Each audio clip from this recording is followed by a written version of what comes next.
Mitchmatic celebrates 2 months of membership. Quagarino my dudes. Immobile in my bed due to COVID. Can I get a single F in chat?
What you think about when you're born into a fire? Let them burn it out. Sell them to the richest buyer. They wanna let the world decay. They tell us lies and fade away, fade away. We feel betrayed. We were raised to lose the race. Wake at the back of the pack, kill it anyway. Listen up now, because we're never dropping out. Beat the odds, beat the big house. Our brains are bigger than the doubt. We've been thinking for ourselves, never let the truth fade away. This is bigger than ourselves, we won't let the world burn away, burn away. We feel betrayed. We were raised to lose the race. Wake at the back of the pack, kill it anyway. To blame, haters face the world's mistakes. Wake at the back of the pack, kill it anyway.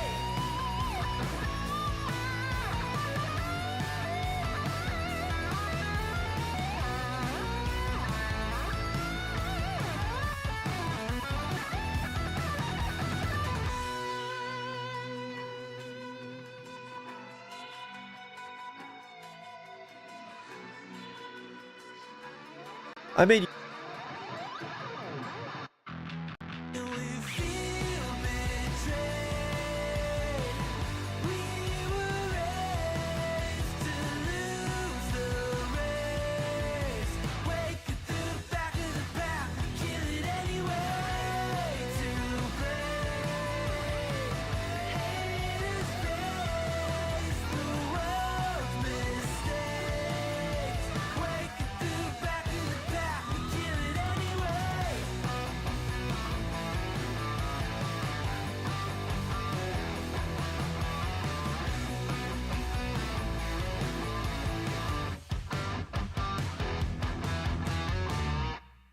Hello, chat.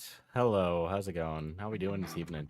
Nothing happened, bros. Are seething right now. Nothing happens, community. Absolutely seething at the reality of something happening, but not something outstanding. Now, someone in the server said that we went from SuperMega to SuperMega, which I thought was really funny. Don't remember who that was. But yeah, let's get this all out of our systems right now. Yes, I really am aware that somebody shot a device of lethal means at a former president of the United States, current opponent to United States incumbent President Joe Biden. But yeah. A device was emitted. What's the Nothing Happens community? Okay, the Nothing Happens community is a joke from Blues Dank. What happened? Boogie2988 attempted to kill former United States President Donald J. Trump. Diesel just played Nikkei on stream. Blue Henry, this cannot be how you find out. I thought he had, oh, okay. No, Boogie did not try to kill the president of the United States. Let me just clarify right now. But Boogie does not have cancer.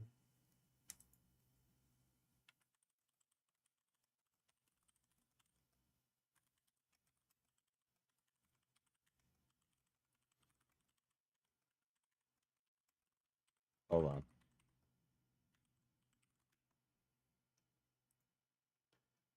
Boogie says it's his turn to rule before the cancer gets him.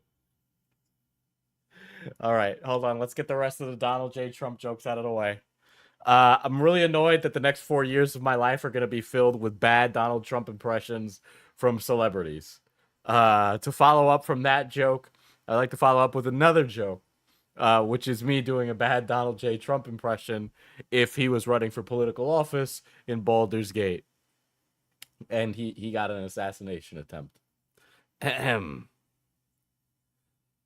Sleepy Jahara ordered this execution. She tried to stop me, people. It didn't work.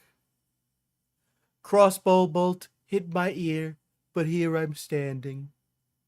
If you think this is how I'll win the election, you should see what I'll do to the cult of the absolute.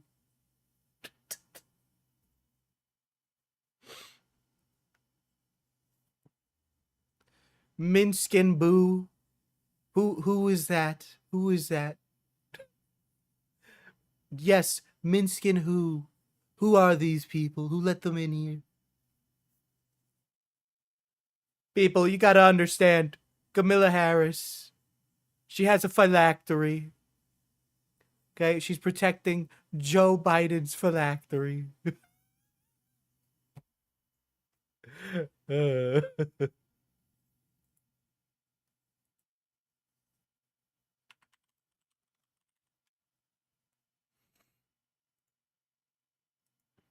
This is giving Kermit doing Trump.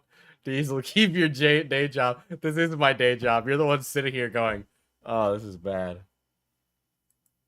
I don't think Donald Trump knows what a phylactery is. Those documents that I had in my home in Mar-a-Lago, they told me, people, they told me where the hand and eye of Vecna are. Only I can wield the hand and eye of Vecna.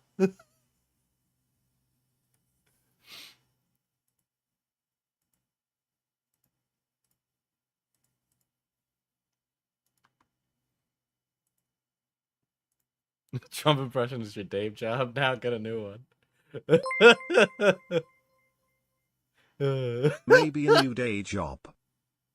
Hello, I'm Mr. Frog. I've been shot. Hello. Wait, I thought they missed. They hit him. It like grazed his ear.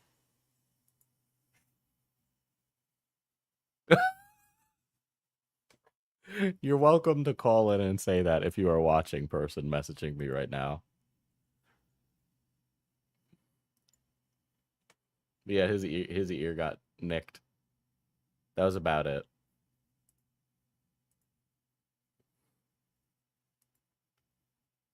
Now the Mr. Frog impression is top tier.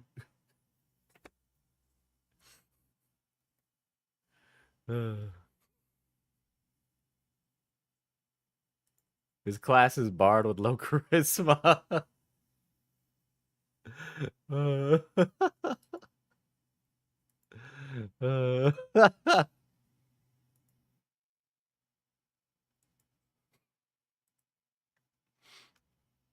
All right. Let's go over why we're here today. All jokes aside. Like, we're going to see that pick of Trump nonstop for the next 4 years. Yeah. Yeah.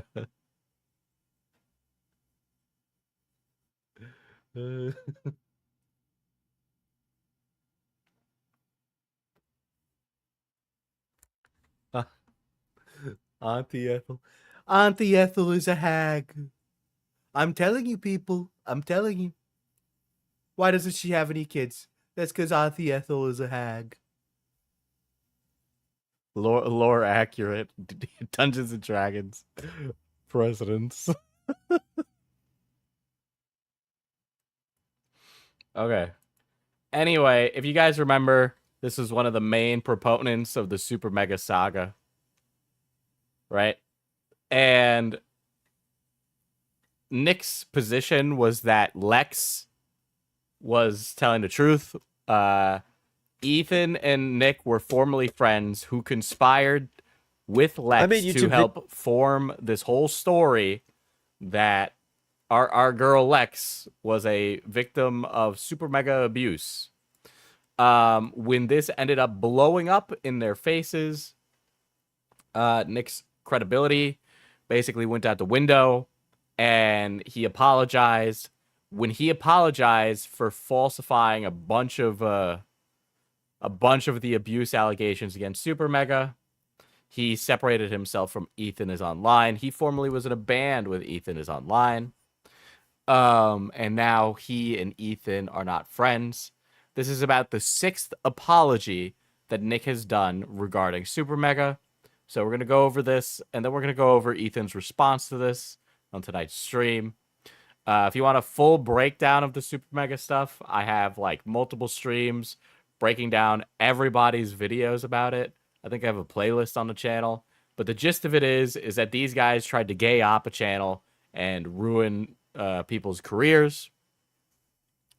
And yeah, they were in a band called Queef Jerky, and they kind of inhabit that safe, sleazy, young guy look that's going around right now. That's like, you know, the pastiche of like 80s.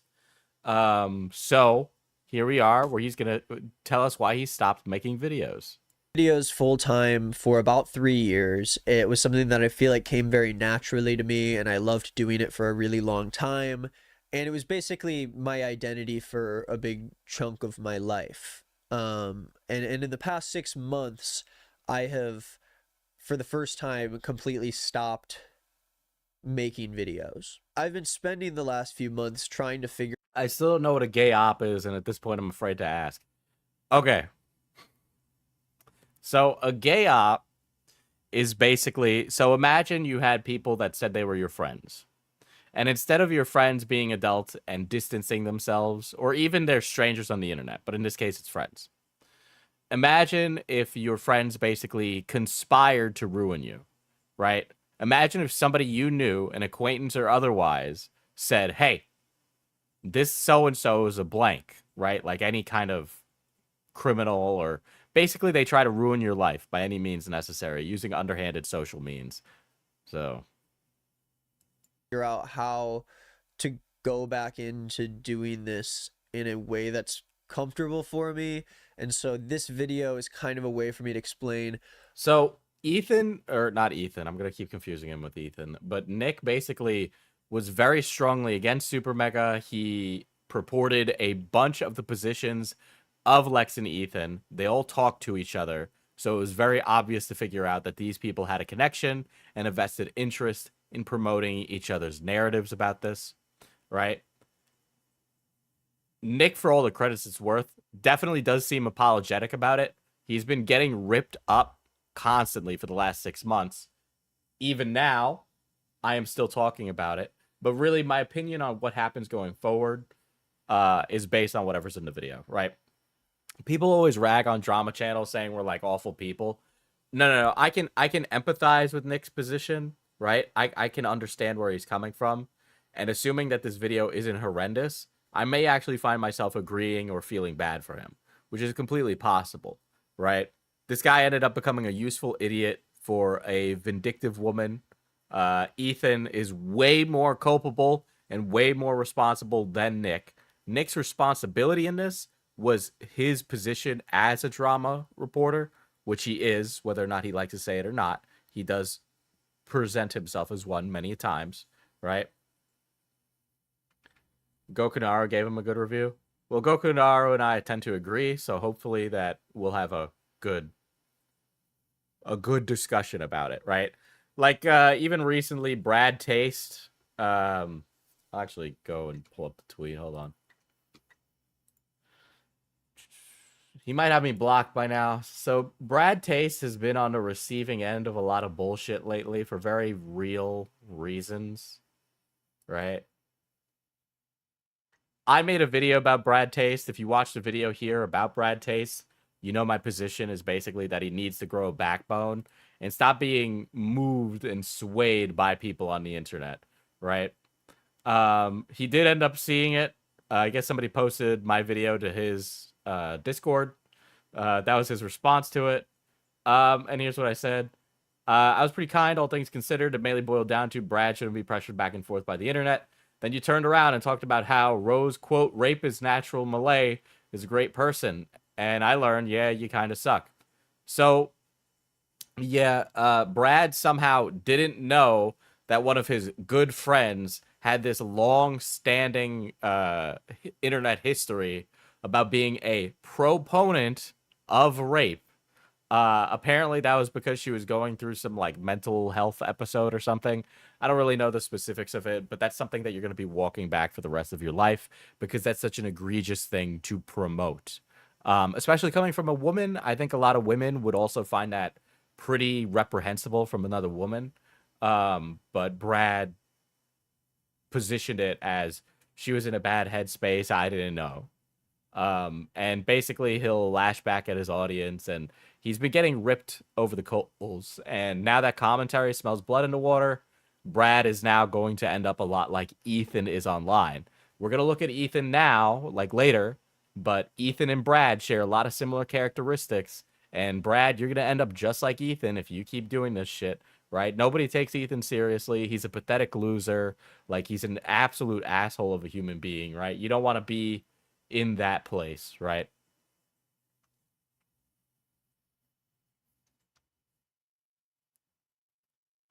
For what I understand, they know each other IRL, even pre-transition.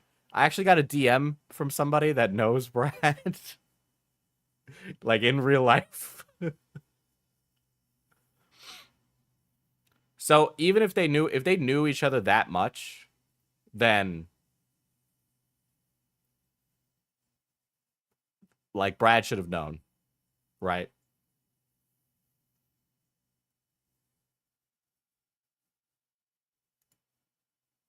But we might get Brad later. I kind of want to do another video to Brad. But otherwise, you know, we'll get to that if we have time. It depends. It's kind of late.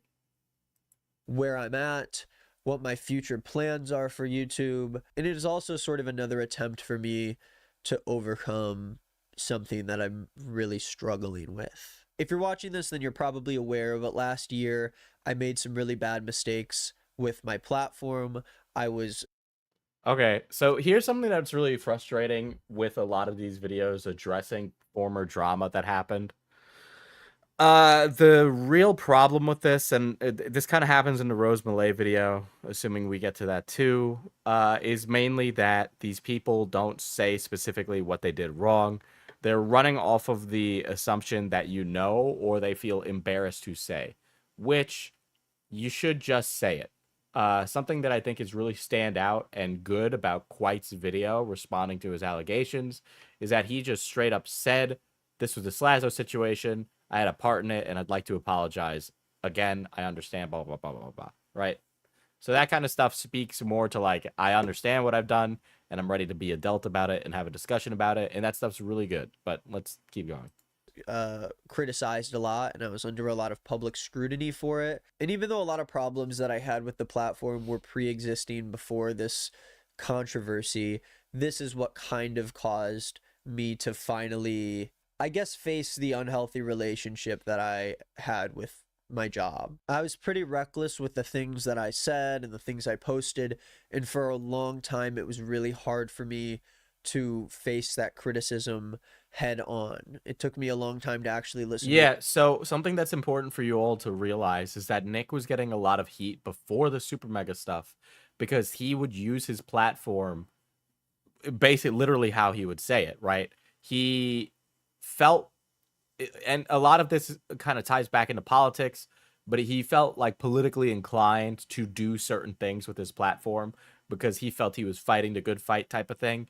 And a lot of the times he might have ended up propping up false information or things that just furthered the cause, which isn't necessarily helpful, especially in the position you are as a creator in this kind of space, right?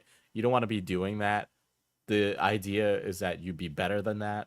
What people were saying to me, because it was really hard for me to actually look at the things that people were saying about me online in the first place, and so I just ignored it for a really long time. Even though the way I posted content was already in a bad place before these things happened, I ended up developing an even worse relationship with my job because I had horrible reactions looking at hate comments and what people would say about me online. So you had a big inflated fragile ego. You know, I think he's trying to save a lot of his own personal self with the language he's using, not for us, but for himself. It strikes me as him realizing what he's done wrong, realizing that, but still struggling to fully tackle that head on, right? Based on the language he's saying. It's still something that I'm not numb to. I see it on an accident a lot, and it's still something that affects me pretty heavily. Even deciding to make this video and be honest about how hard it did hit me, it is still hard to not be embarrassed or sound like I am victimizing myself for being unable to post videos because of my own actions. But because it's kind of completely brought me to a standstill with posting content, the purpose of this video is just for me to be completely open with my audience about how this has sort of changed my life, since it's been really hard for me to talk about and properly explain how things are changing, I guess. And after months and months of hiding from making and posting videos, I like to give Nick a bit of charitability because the enemy of my enemy is my friend. I am giving Nick quite a bit of charitability. I get where he's coming from. I really do. I don't know if he's like all the way there in the self-reflection department, right? Based off of how he's talking about himself. But he realizes like he did wrong, which is really the main gist of it. my anxiety had closely attached itself to my ability to create videos and to really do anything that has to do with my job. Making those mistakes in front of so many people and seeing the way that the backlash. I think the apology is fine, to be honest. He's still young and dumb, so there's plenty of room for growth. I give people a lot of charitability depending on their age. I think we are way past the he's young and dumb, he doesn't know any better part. Affected my friends and my family and myself.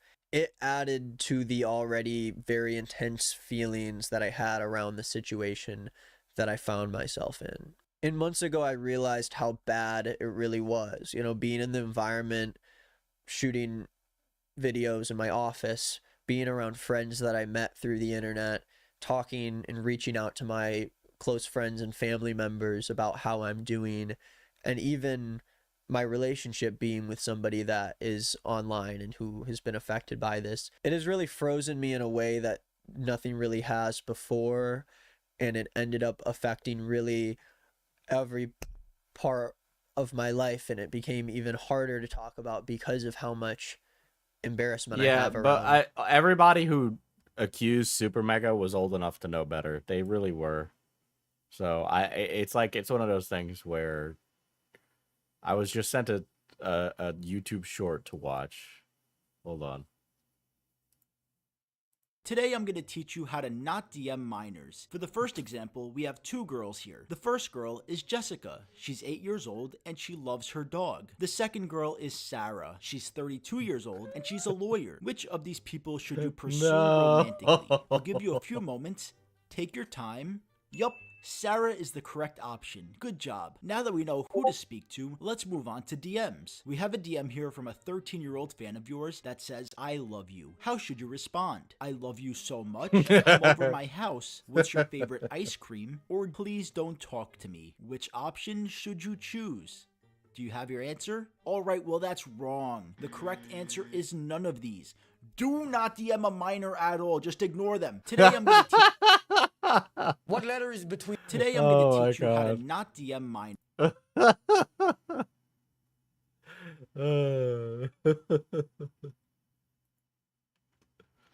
There you go, guys.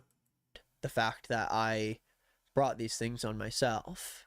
A lot of the advice that people give you when you find yourself in this scenario is to keep pushing ahead so people forget about all the shit you did in the past. And people constantly try to remind you that the things that people say about you online are not the way that like reality is and the way people actually feel about you. But that's not really something that is easy to believe when you see the criticism face Me first. when my skull didn't fully fuse together. The literally baby head.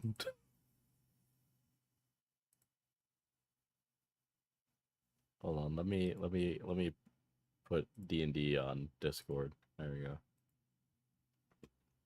That you did something very wrong. I continued to find myself in this loop of trying to figure out how to put myself back out there in a way that was healthy, but feeling all of that anxiety and shame. It didn't really feel like a controversy that I could bounce back from like I've seen with other creators. It's not something that I can easily block out. I hold on to a lot of the mistakes I make and I think about them every day. And even though I know that I'm...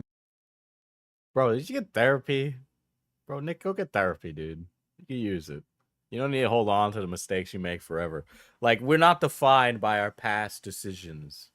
All right? Like, I get that, and I hear that, and sometimes I get in that space too. But you don't want to be in that space all the time.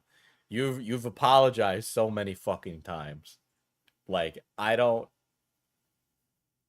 know that you've said enough that it's enough, right? It might not be enough for everybody, and that's how it's always going to be forever, right? He did need to apologize. He needed to own up to it, right? Own them and be different than you were. That's it. Yeah. growing and I know I want... Can't please everyone. Yeah. I think it's a mentality in YouTube, right? A lot of people in YouTube want to please everyone. Like Brad Taste is like an example of like he wants to please people because he wants to be seen as a virtuous guy, but then it's always like blowing up in his face now all of a sudden, so it's really hard for him to do anything about it. To move on, and I want to do things in a better way. I also know that a lot of people wouldn't care if I didn't do that, and that's a hard thing to accept when your job is constantly being affirmed by strangers online who want to see what you're doing. And again, I caused these things to happen to myself and the people around me, so it's even more embarrassing for me to finally just kind of talk about it because I can't really bring myself to talk about anything else. And as time moved on, I continued to struggle finding the confidence to do what I was doing before, and the pressure of knowing that this is the way that I also support myself, and that this is the hell? I'm shooting this while fireworks are going off on the 4th of July. He's literally sitting here on the 4th of July talking to the internet. Like, he doesn't need to be doing that.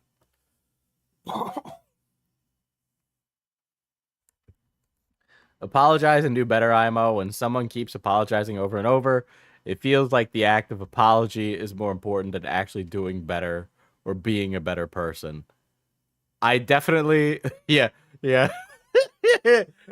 Nick is actually at the Trump rally. Oh, shit. Yeah, I think... Okay, so, like, I think part of the reason he was apologizing so much is that, one, a lot of it does come down to, like, your self-perceived ego that you associate with your channel and your person, right? Like, he was just always obsessed with, like, the idea of being seen as a certain kind of guy. And the SuperMega drama put him in a position where it's like, actually, you're not that kind of guy. You're self-serving. You're actually a bad person. You like hurting people, don't you? In the words of poorly read media student Mama Max. It's not like he was also around great people either. Clearly, Ethan and Lex were pieces of shit. Did Ethan make a video about this too? He actually responded on a live stream. And I've never really struggled. I don't know. I feel like I know I associate a lot of my own self-worth with my YouTube channel because it's like my career. But in the same regards, you also have to find other things that are on YouTube to associate yourself with. Because otherwise, you're just going to turn into a crazy person. With anxiety like I have in this way, this like all-encompassing way where, because this is like my career and it's what I envisioned myself doing, when I don't have hope that that is working out, there's nothing else to distract me. Every facet of my life becomes sort of... Yeah, Nick and Savannah did something very similar. They placed themselves as part of the story by reporting, then reporting the facts. It's like, okay, so there's two ways you can go about it, right? It's like, if you're going to insert yourself in a story, you kind of, like, the okay, there's like a way, and it's difficult to handle, because I don't give the pretense, and when I do main channel stuff, I don't give the pretense of being, like, an unbiased, like, fact giver. I can do that, and I have done that, but that's not always the case. My favorite projects are the ones where I am a part of the project. You know, I'm really influent. Like, I say it. It's on my, like, Discord bio if you go check, right? I am influenced by, like, Gonzo reporting, right? This narrative aspect to telling a story, right? But what they're doing is, when Nick and Savannah get involved in a story, they want to be the protagonist. They want to be the savior of the story, right? When in reality, those stories are already beyond fucked. So trying to save anybody in it is pointless. You're kind of just there along for the ride. You know, you're not driving the motorcycle. You're sitting in the sidecar. Taken over by this anxiety that I don't know what I'm going to do with my life if I never get over this and I can't post videos again. And it was a journey even making this video. And I think another part of it for both Savannah and Nick and Ethan and these kind of people, right, is like you want to be seen as a good person, right? Like, who the fuck doesn't want to be seen as a good person? I know that the content I cover is like, you know, sometimes I'm mean. Like 2 streams ago, I said I'd fuck a guy's wife in his deteriorating marriage.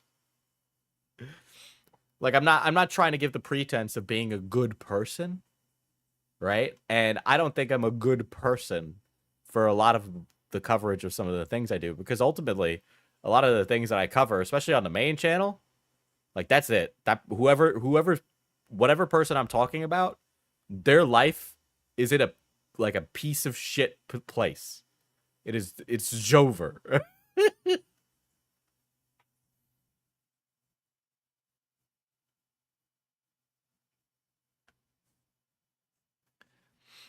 good people do good deeds, even if people do not understand your reasons. I'm a good person. Nay, I am the best person. Which has kind of been another effort to just try to get myself comfortable doing it again and figuring out how to. Devil's advocate Ethan and Alex did ask him to make a video, and they would have dumped him earlier if he said no. Yeah, I think ultimately the position, I think as years go on, Nick will view this as a I'm glad that kind of happened to me moment because it helped me grow. Because I've had moments like that where I felt bad at the time, but now that I'm looking at events like 5 years on, I'm like, I'm glad I went through that. It helped me grow. Do it in the way that I did it when I first started doing YouTube. I loved making videos because I was talking to a community and there felt like there was an exchange there of an audience and someone who was creating something for a group of people. And I think now more than ever, I've felt the disconnect between myself and that audience. And it's a really isolating thing, especially when it's something that came so naturally to me for such a long time. Hold on. Apparently Boogie's down. Oh, wait.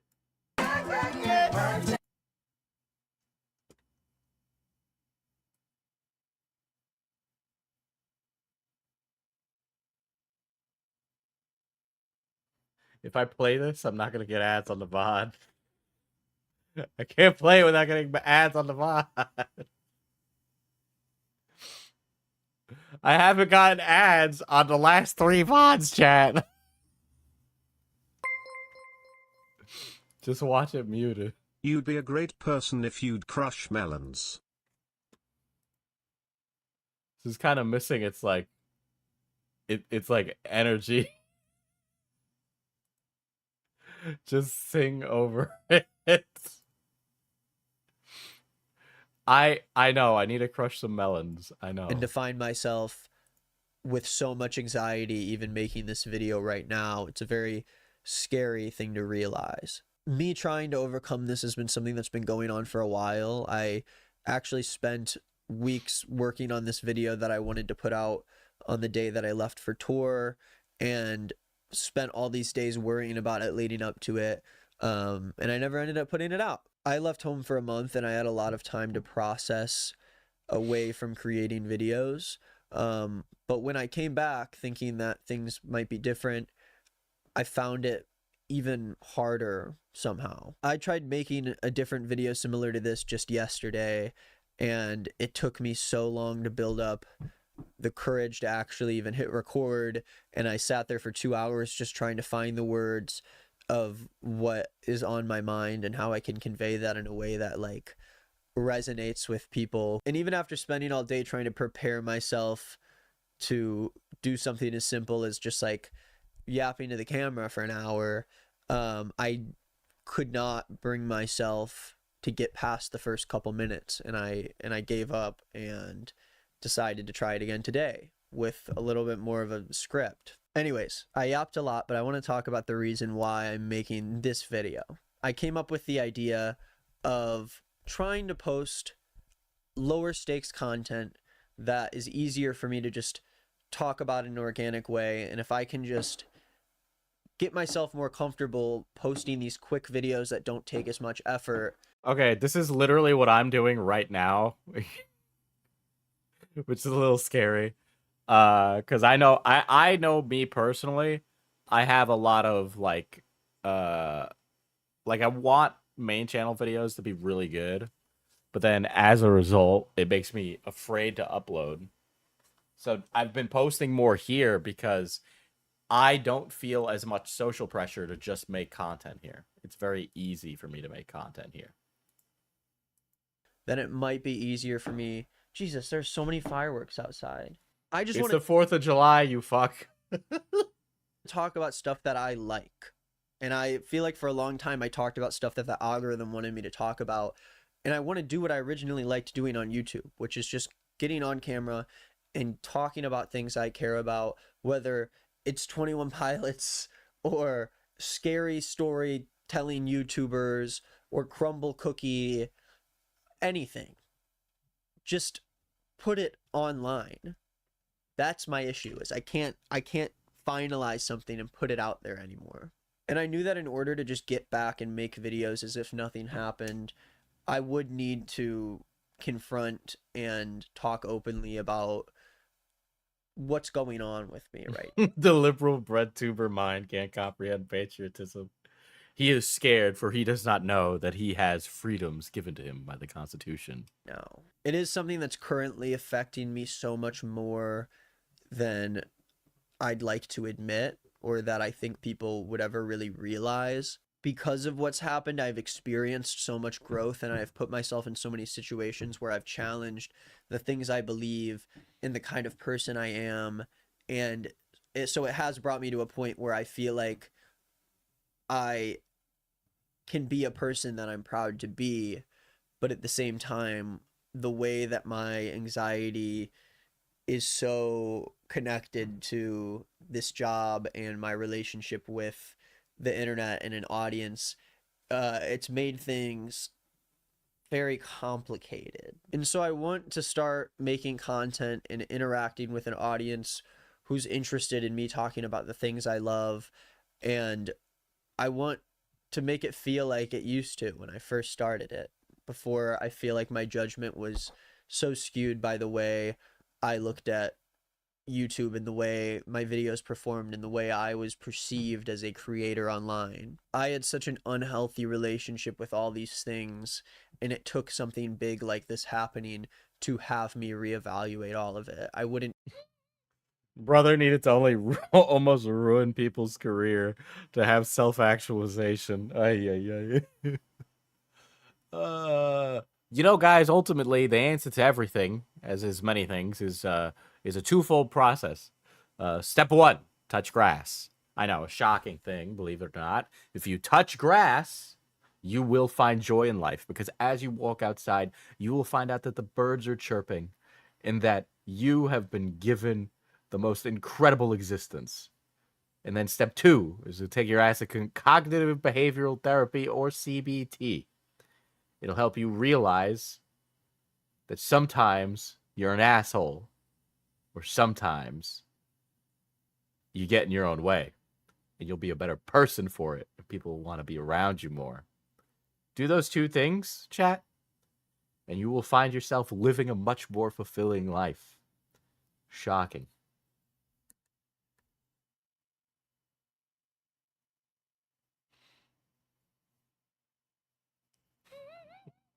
go back and change anything, because I know that I'm so different now and I approach things so differently than I did a year ago. And if I didn't find myself under so much criticism and I didn't find myself in a situation where I had to stop posting, I don't think I would have changed. I don't think I would have been doing things differently. I think I would have just carried on making the same kind of videos, saying the same types of things about people, trying to constantly outperform myself and game the algorithm and have this sort of competitive outlook on it. It caused me to stop enjoying YouTube altogether as something that I enjoyed as like a creative output for myself. It became this stressor that felt like it was always weighing on me, unless Not the CBT again. That's a different kind of CBT, chat. That's a different kind of CBT. things performed the best they possibly could. For months I was living at home and struggling so hard, trying to figure out how I was going to continue moving through life when I lost so much of what I felt like made me who I am. And just last month, that timeline of just being at home and ruminating and everything that happened finally stopped, because I left home for a month and I just got back. I was on tour with my band, and that ended up being an experience that completely changed the way I feel about what I want to do with my life and the way I feel about entertainment and performance.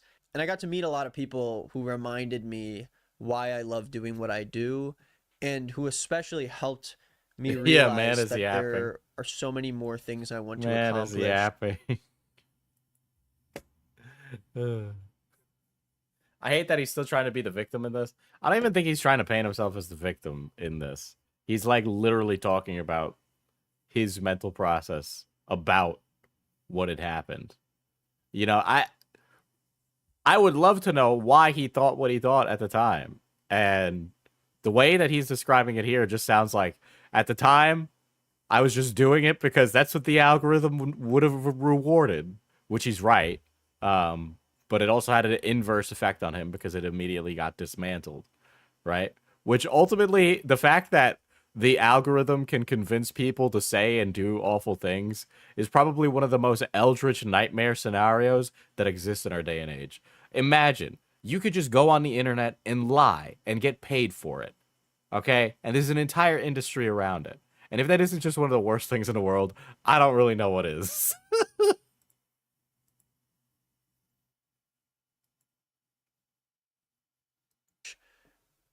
Within entertainment and who I am and what I do, I felt that community again that I had when I first started YouTube, and it reminded me how much. I think he's doing more of a, guys, I'm better now. I put a lot of work into myself. Please notice. Yeah, but, you know, ultimately, like, the thing is that anytime somebody says that, okay, so we need to put some onus of, like, okay, do we believe this guy or not, right? That's really the question here, right? Because some people say, I've put in work and I've gotten better, and they're lying. They're just looking for pats on the back. Other people are saying that and saying the truth. Really, there's no way to discern whether or not that person is telling the truth to you or not. You just have to assume that the person is speaking to you at face value and not being completely fake about it. So, I mean, at this rate, what else does Nick have? He has zero credibility. His, like, queef jerky is gone. He's really much... He's not got much now. I'd put myself on the same level as him, honestly. He was definitely above me before, but now we're on the same level.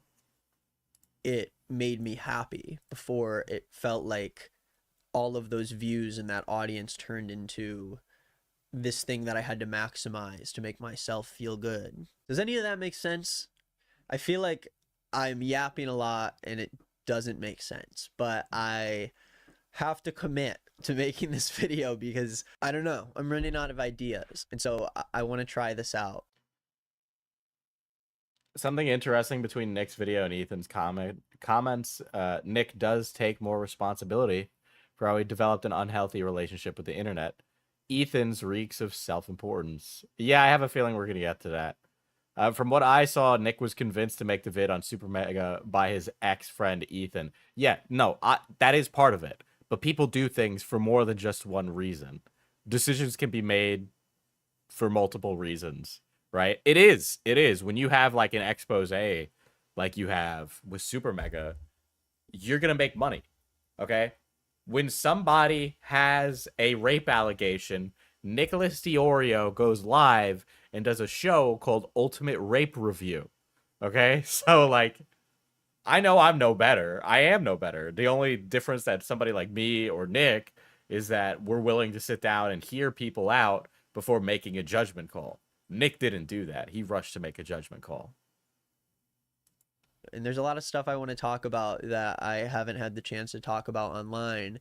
And I want to stop putting the pressure of making some big video that's going to perform really well. I just want to make something that I care about and talk about something I care about for an audience of people who are still there to support me. I also have been wanting to stream again lately, and I think that on this channel I might begin to do that. But back when I first started doing YouTube full time, streaming was my favorite thing in the world, and I had such a great community. And when that audience got bigger and bigger, things changed, and that connection changed, and I haven't been able to love it the same way I did a few years ago. And so I think I may go back to that, and if that's something that people are interested in, I want to... Yeah, Nick's an adult who believed his friend, especially because they developed a weird competitiveness with SuperMega.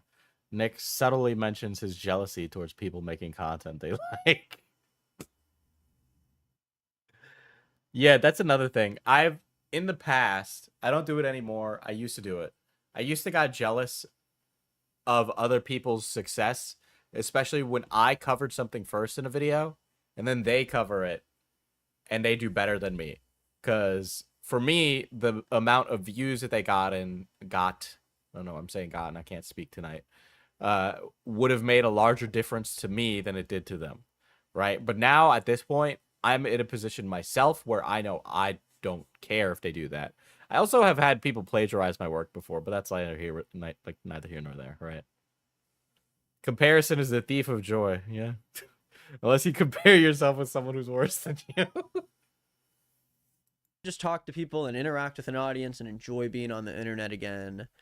And who knows if that's going to happen, but I don't think I'm done trying just yet, even if there are so many days where I feel like I might never be able to do this the same way again. I met a lot of people on tour who... Yeah, okay, Nick. I gotta be frank. Yeah, I agree with chat, where a lot of them are saying you're just yapping. I think this video could have been like 8 minutes long. You really would have gotten your point across. I understand that you're just spitting shit and whatever. I mean, as far as apologies go, I don't think this one is particularly bad. I've seen way worse ones this year. I've seen way better ones. This is kind of middle of the road, all things considered, right? I don't know. Like, I don't know what to say. Great, you took a break. Great, you learned your mistakes. It really shouldn't have taken this long. It really shouldn't have. But, you know, late is better than ever. It shouldn't have taken this long. It shouldn't have taken something so extreme. And, you know, part of it is like, it's a shame that people you were friends with clearly manipulated your goodwill in order to get a own on somebody they dislike, right? This could have been a tweet. I don't think I would be as generous if it was a tweet, personally.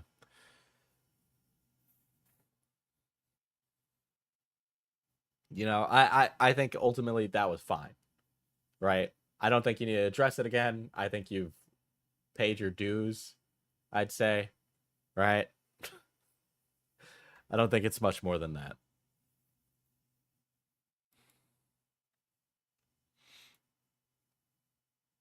Put something in drama chat. Let me take a gander.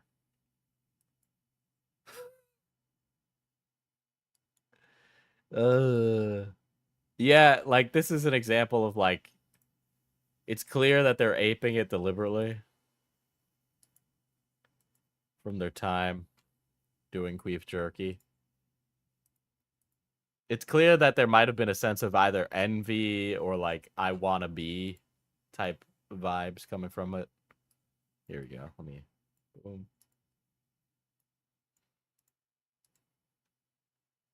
So here's the queef jerky one, right? It's like making fun of those like magazines you'd see in the supermarket.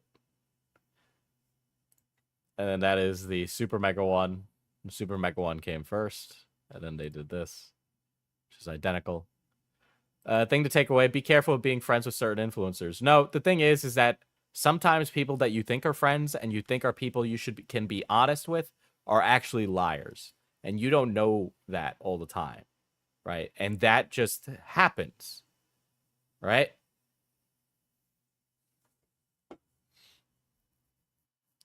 Sometimes people take advantage of others' kindness. Sometimes they take advantage of people's trustworthiness. Ethan and Lex have routinely and continually taken advantage of people.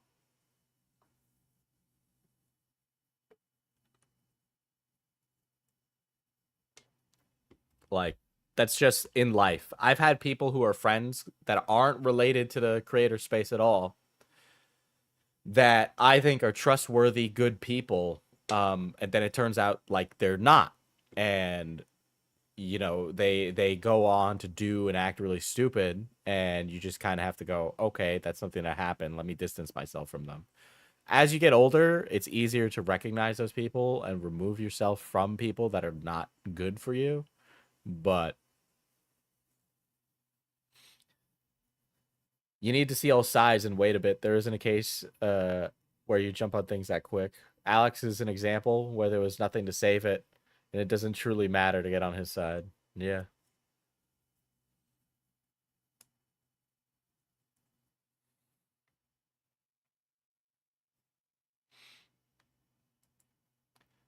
I think Papa Guts said it best when discussing the commentary community. There's a weird underlying unease sometimes, which is why having friends outside of the space matters.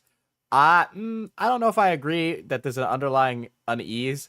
People in commentary will be willing to, you know, check you, and be honest about that. You know, when I have something more ridiculous I want to say online, I turn around and I go to Xylee and I say, Xylee, can I say this? How do I word it? Right? And Xylee will give me a straight answer. I don't have friends outside of this space that will give me a straight answer for those things all the time. Right? A lot of the times they just be like, oh, it's fine. Right? Or like Kristen Ark came to me recently and he was like, is this an okay thing to say, Diesel? I want your take on whether or not I'm going too far. It was actually his Savannah Marie tweet. And see, Diesel, you got good contemporaries. Clearly Nick doesn't. Yeah, no, the lower echelon of commentary is like a bunch of people that are like 40 plus with unmedicated mental illness.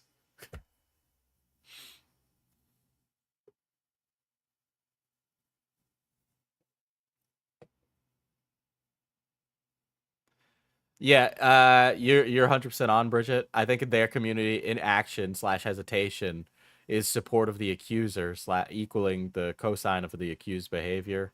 Waiting and seeing both sides can backfire too, I guess.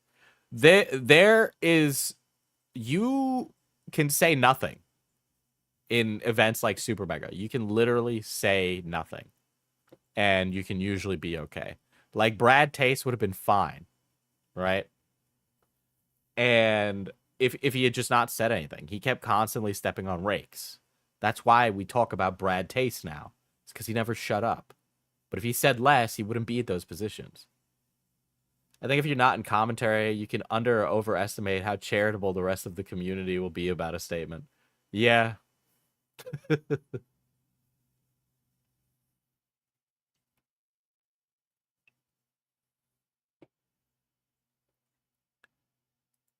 Anyway, so that happened, and then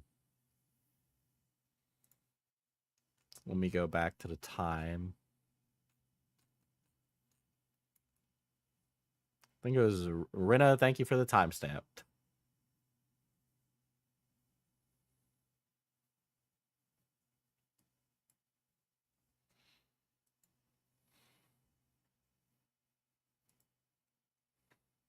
I really hate this whole like aesthetic. Really hate this whole aesthetic. Oh, you don't.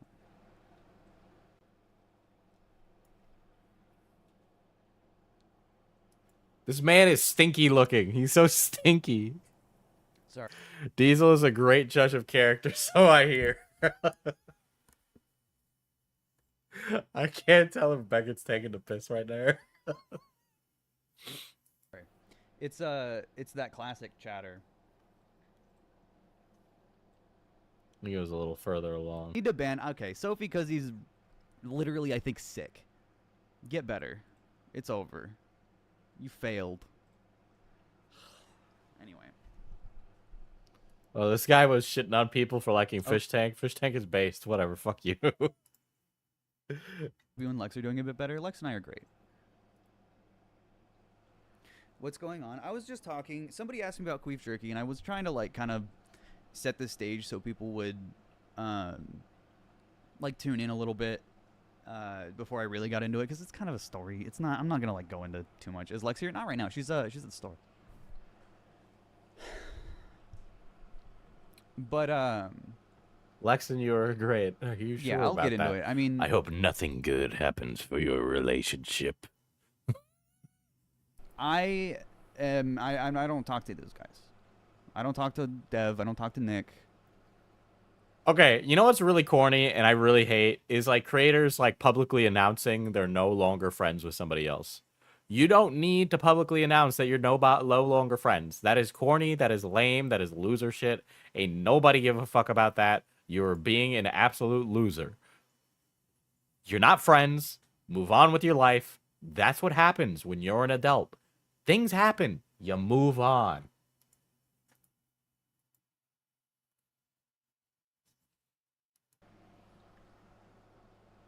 And that's not my choice.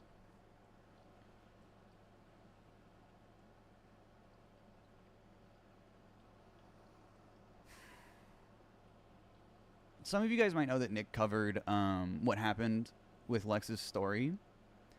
His first video was sort of a recap of what had come out and an overview of the subreddit of the guys that covered up what happened, and really talking about how the subreddit was making fun of them. And he engaged in a lot of similar making fun of. But he didn't lie. Whoa, buddy. Your girl did the making fun of too. I don't even know what to tell you. On top of that, you and her helped encourage Nick to make that happen. You guys helped push him to do that because he had a platform that would have been beneficial for both of you, and you guys were homies. Are you fucking kidding me? What kind of world are you living on? Like, you don't want to take any responsibility, actually. That's great. That's great. Wrong. Yeah, they did a high pack watch. Ethan and Lex got high together and read through the subreddit and watched their sub count fall. They sat around together and enjoyed SuperMega falling apart after Lex made her video on SuperMega, which is insane behavior that no normal person who is a victim should ever engage in, nor should they allow their boyfriend to encourage it either, if that was the case. But I have a feeling Lex wanted to do that.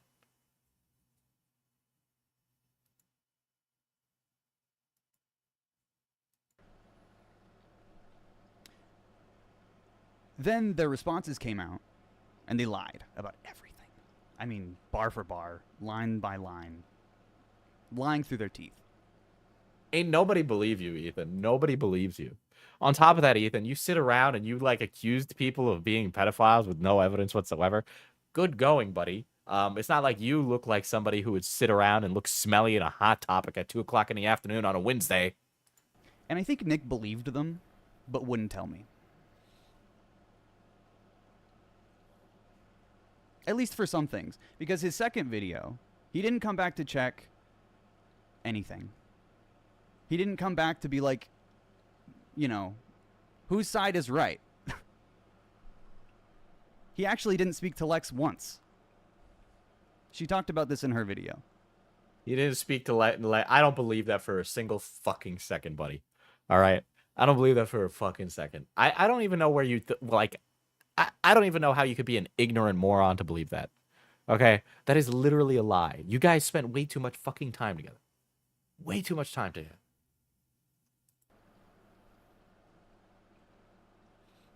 And like I said, I'm not trying to start anything. I'm just like giving my perspective. It's this is incredible. The difference between Ethan's response and Nick's response, right? Nick looks so much better and more adult than Ethan. Ethan, you're like a loser child adult. Okay, you're like one of those pathetic losers who complains about getting a normal 9 to 5 on Twitter.com. That's what you look like. Okay, literally, we say it all the time. Like, one shift at Target working retail would kill your ass. And he's like conforming to their narrative that contradicts what Lex said, but doesn't like fact check any of it. With us, with Lex, he just like, you know. And he continued to conform more and more to that narrative as people were harassing him. Unironically, Lex is so incredibly lucky that she's like an OF girly, right? Because like gooners are not going to give a shit whether or not her personality is like dog water. Okay, they're just gonna crank it and pay the money to crank it. Okay, so her job security is intact.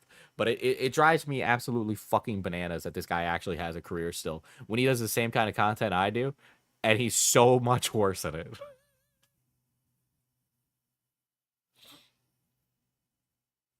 Why would he need a fact check? Didn't Lex tell Nick everything? Why would she forget something? She can't keep a story straight. That's why she would forget something. Making insane videos that they make about me all the time. And this is before I ever had anything like that. So I don't think he trusted me when I told him it would go away or that it isn't important to focus on. Because I was comparing it to how people treat Hassan, which is very accurate. It's very similar. The way people were lying about Nick was disgusting. The way they were using him in their thumbnail. What? I don't. The Hassan mention is just great. I just love it. Hassan routinely gets things wrong all the time. The fact that Hassan got a streamy for news was one of the funniest things in the world. Oh, shit. Was racist and disgusting. Almost every single video. Guys, you got to understand that EthanisOnline is an ally. He is an ally to women and minorities everywhere. Will you please sleep with Ethan? He's a really good guy who cares about social issues. He's a really nice guy with painted nails who's not a bad person. Who was racist? Say their name.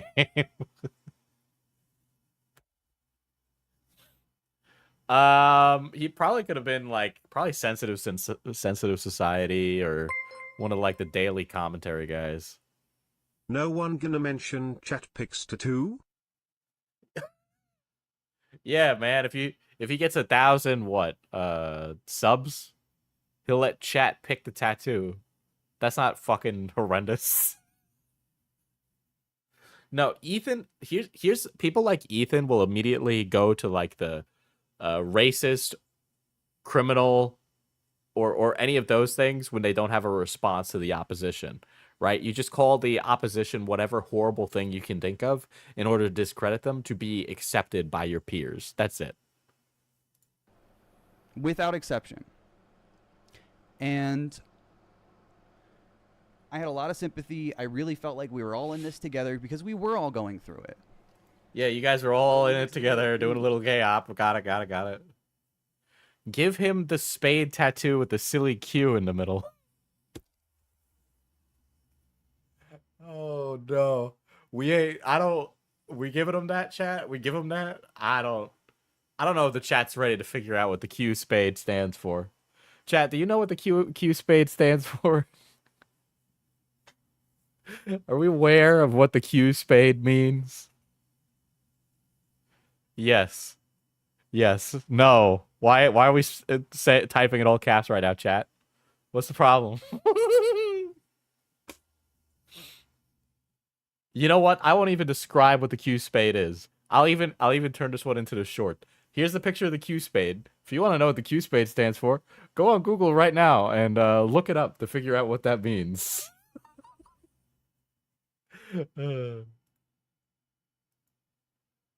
When Nick's second video came out, he didn't get shit right.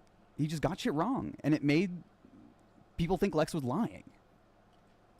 Because Lex was lying. Because Lex was not lying. Now, Ethan, you don't need to actually be that bitch whipped. You can have different opinions and feelings than your girl. Shocker, I know. And he continued making posts and videos about it when I asked him not to. Because he kept getting shit wrong, which would send harassment to Lex. Or he would post an Instagram story that, you know, might not be that bad, but is something that people are screenshotting, making videos about, and harassing Lex with. And I told him to stop, and he didn't. Hey, Nick, I understand that you're owning up and correcting misinformation you put in your videos, but it's really making Lex upset. So can you continue lying for us, please? Because it would really help me out. Man, what a moral and upstanding young man. I sure hope he's going to amount to a lot. What a great guy.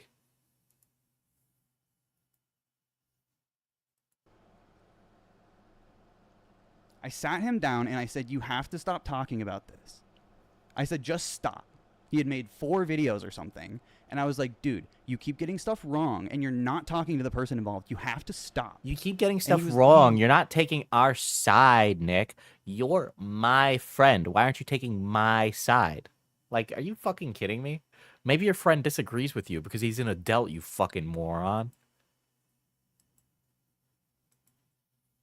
Literally implied that I was trying to control him or something. That is by definition. What are you talking about? That's literally by definition what that is. And was acting like I was trying to do something to him And I was like so defeated, where to the point where I was like, you need to like just talk to Lex. Just talk to Lex. I don't even want to have this conversation with you. Just please talk to Lex. And I asked him to apologize. I'm not for gonna getting shit lie. wrong for I would respect Ethan a bit more if he just decked Nick for besmirching the name of his partner. Yeah. Yeah.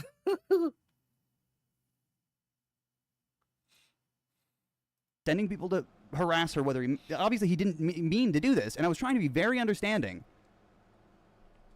and he refused.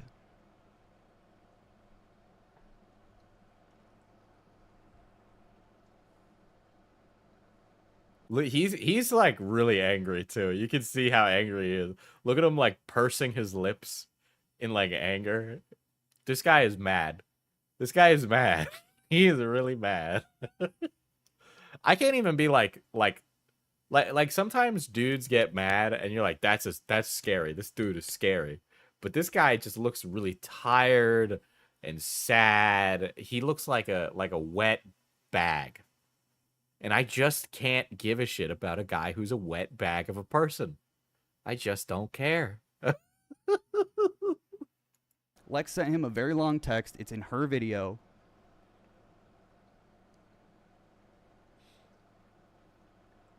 Begging him to communicate.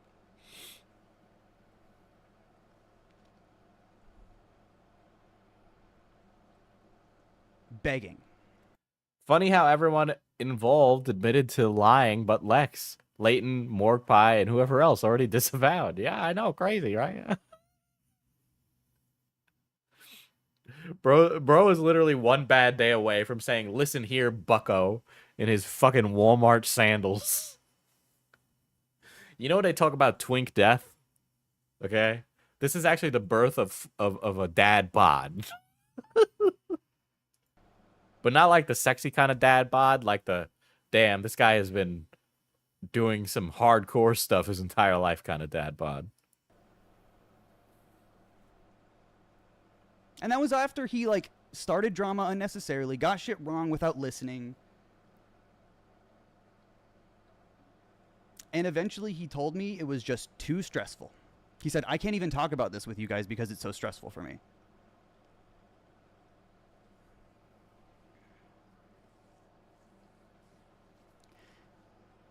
And I sent him like the longest message. I was like, dude, like, I'm just telling you you're wrong for this. Okay, so you know what's also really funny is that they had all of these discussions over text messages.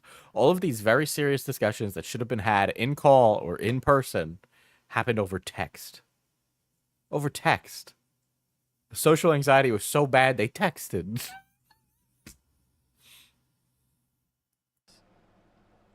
And it was a very long message about, like, you know, the shit that Lex had gone through, the shit that I had gone through, and that had never been put on him. Not once, even when we could have. But his pushback was put on us because we had a problem with why he was getting it, which was him getting shit wrong. And all I wanted was to communicate. All I wanted was to communicate. Just talk. And it was too much.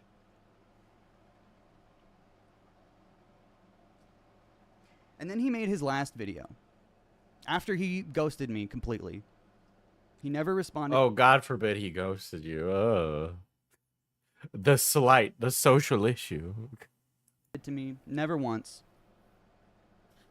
I've tried to talk through mutual connections, never heard anything back.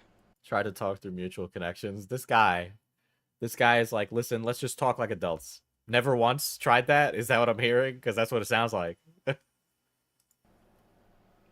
Well-adjusted grown adult, everybody.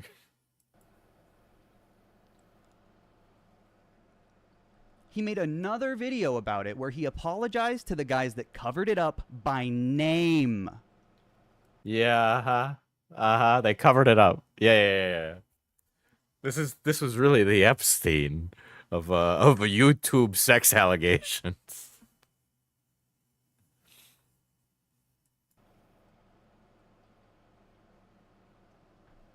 Didn't mention Lex's name once, calls her the victim. Wouldn't that have been better? You talk about how you didn't want Lex to get more hate from the coverage that Nick was doing. Ergo, leaving Lex's name out would have helped curtail the amount of hate. So which one do you want? You can't take both because they're not. They'd conflict with each other.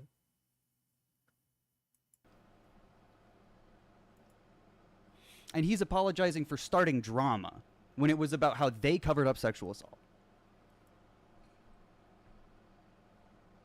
And that, I mean, fucking... It made people think Lex was completely making up an entire fucking fabricated story to cancel YouTubers. That is what happened. That is what happened. The second video your woman did was as crazy as they come. All right, that second video Lex put out was fucking wild, okay? She was very clearly vindictive. When that is not even close to what happened. It couldn't be further from the truth. And that couldn't be further from something Lex would want to do. Are you fucking kidding me? Are you fucking kidding me? Have you dated a lot of women? There are plenty of women on this earth with exes that they've tried to ruin the lives of. That's not to say that's like every woman, but I've seen it happen with other guys in straight relationships. That happens. That's real. Like, what are you talking about? And Lex is that person. Lex did that. I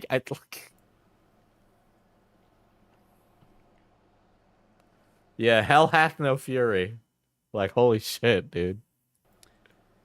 Dev unfollowed me on stuff. I don't know if on everything, but on Instagram, I think, and TikTok. And I was just like, I kept seeing her when I pulled up my TikToks because I didn't unfollow her because she never even fucking spoke a word to me. I mean, she was sending me memes the day that Nick was like cutting me out. Well, I hate that dono. Holy shit. Yeah, who is Dev? I have no fucking clue. I didn't know Nick did all that, but that fucking sucks. I hope you're okay now because nobody deserved it. I'm not trying to like. Minority. I'm not trying to like get sympathy. I'm not trying to start anything. I don't want people to like do anything about Dev is Nick's girlfriend. Okay, thank you. This. It's not like I'm talking about some stuff that happened like a while ago. It's not even a thing. I mean, this was in October of last year. I've had a long time to process. I've had a long time to become worse. To grow, to learn. Growth, 0. Learning, none. Degree, nothing. Grade, F. Great person, Ethan.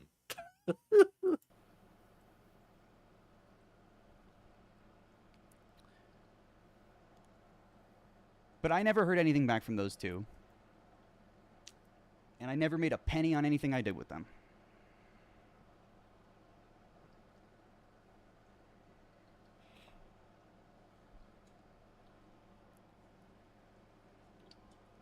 I'm proud of what I did. I'm proud of what I did. I'm proud of the careers I tried to ruin. You're lucky you're not getting sued. Okay, if SuperMega wasn't filled with such limp-wristed losers, Lex would have gotten sued into oblivion. Fuck. I need a timestamp, chat. I made an oopsie. Or that it isn't important to focus on. Because I was comparing it to how people treat Hassan, which is very accurate. It's very similar.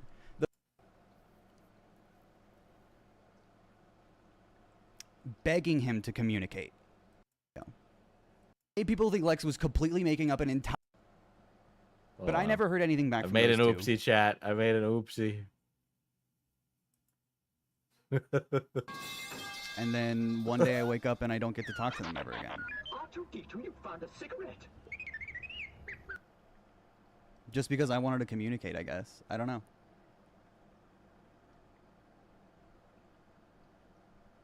People think Lex was completely making up on stuff. October. To learn. Here we go. There you go. Sorry about that, chat. Sorry. But I never heard anything back from those two. And I never made a penny on anything I did with them.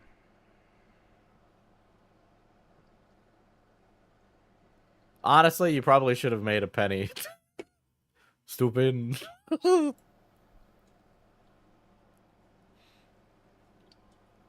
I'm proud of what I did. the work that I did, songs that I sang. This guy is so petty and pathetic. This is so sad. Like, what a loser of a person. But I felt very. Is he drunk? Yeah, he's kind of coming off like white girl drunk, white girl high. Yeah. At the end of the day, and I think Lex was too. Oh, really? Yeah. So it's actually Nick that used you guys. That's rich. And when I saw that that's how people were treating Lex, I wasn't gonna like stand for that either.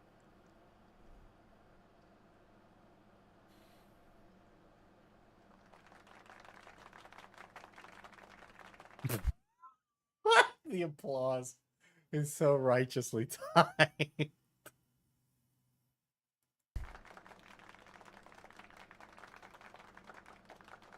And I didn't really want to talk about this. It feels good to get it out. I'm glad I can answer some people's questions. See, Stickbug cheers me up.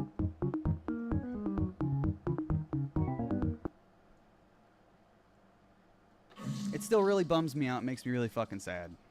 These sounds and everything that is happening on this stream, by the way, just make him look even weirder and worse. Like, why didn't you turn off dono notifications if you got this serious? I mute notifications at specific times during stream. That happens. Like, because I top of the morning, top of the morning, top of the morning, top of the morning, top of the morning, top of the morning. Hold on. oh god, this is bad, dude. I put like my heart and soul into that friendship with Nick and with Dev. And then one day I wake up and I don't get to talk to them. Where is the soundboard? People keep redeeming channel points that make all the like shit fart sounds, which by the way, for however bad my fart sound is, his is worse. I originally made the members sound a fart because I literally was like, I don't fucking care about this shit. And I just made Commodore it that. Chomp celebrates 4 months of membership. You found a cigarette. Just because I wanted to communicate, I guess. I don't know.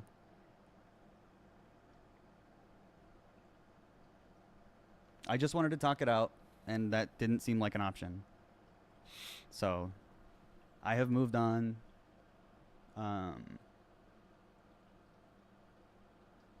You know, I'm too impressed with our capital. It looks like shit.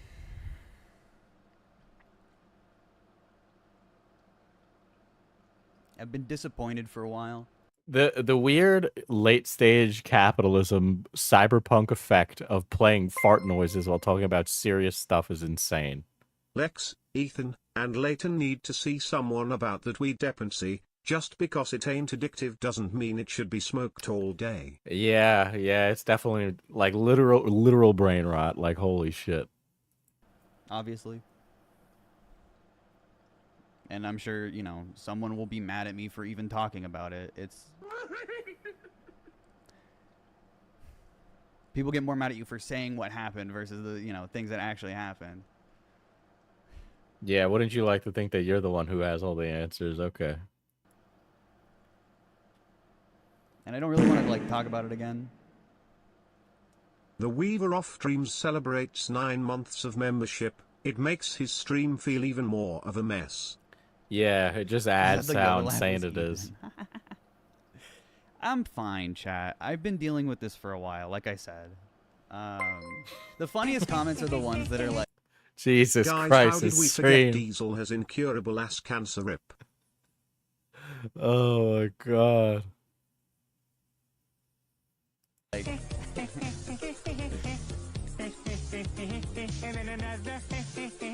The funniest... I hate this. I hate the vibe. The vibe is like horrendous. The vibe is horrendous.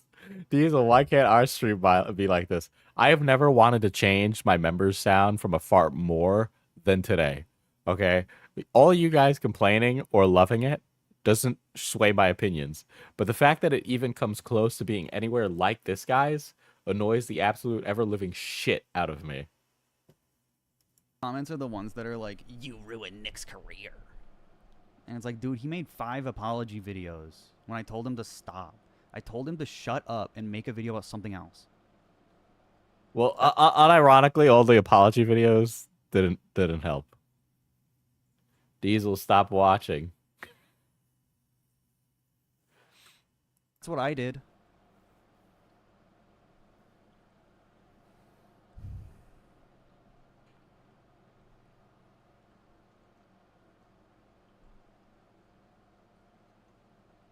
And that got put on me. When all I tried to do was help him communicate. I am desperately wishing to cut his hair like a medieval friar. I know somebody else in chat said that earlier, but now that you brought it up, all I can see is that he has like the ye olde middle-aged like friar haircut, okay? Like he's got the perfect hair for it.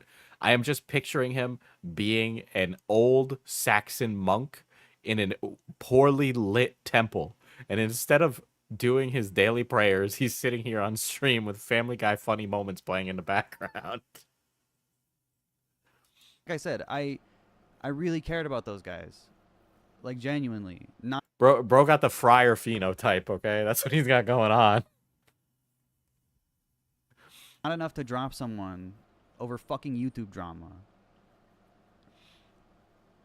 You are totally someone to drop someone over YouTube drama. If you say you're not, you're a fucking liar, dude.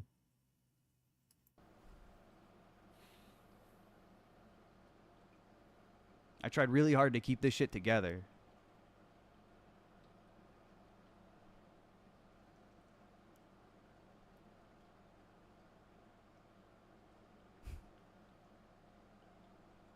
And then he just like stopped posting too, and I was like, dude, shut up. I was so annoyed when he made that fucking video where he's like, my content is harmful. He had to make it about him. He had trolls remorse. That's what he had. He had trolls remorse. He realized that all the like virtue signal troll shit came back and bit him in the ass, and he felt like a bad person. Okay? And he was a bad person. And he realized that he made a mistake. It's like, guys, actually... Much like how your girlfriend used to say the N-word on Twitter, but now doesn't, because she's so pale that it's hard for her to be black passing. Diesel, check your DMs. Here, I made you a meme with no copyrighted material. I'm gonna say the C word. What do you mean by that? Boogie 8675309. Polish team here, Vera. Mr. Rushing it down.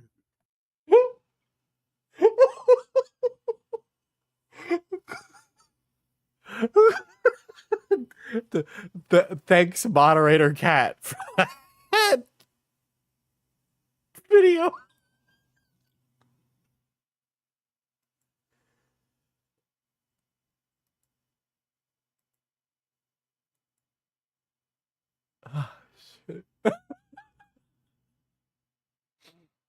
Actually, it's the genre. And I'm changing. Shut up.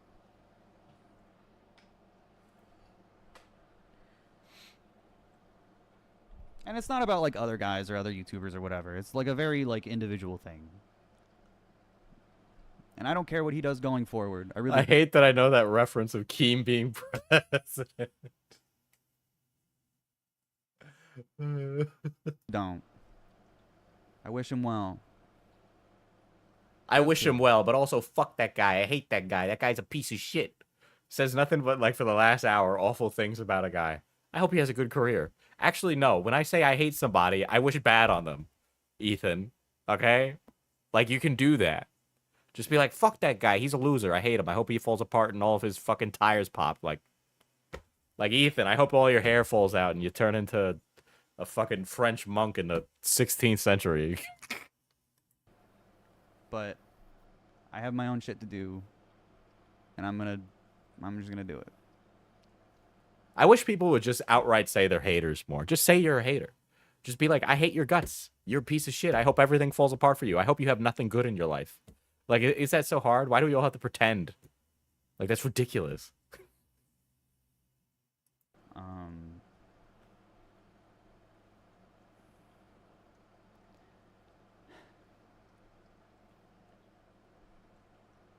So people were praising him for the vid. Yeah, annoying commentary watchers and liars. Hey guys, unfortunately, I'm a commentary watcher and liar. Anyway, I will now sit here and tell irrefutable lies about Ethan is online. I was once at a Five Guys, and I saw Ethan is online eating the largest burger I had ever seen.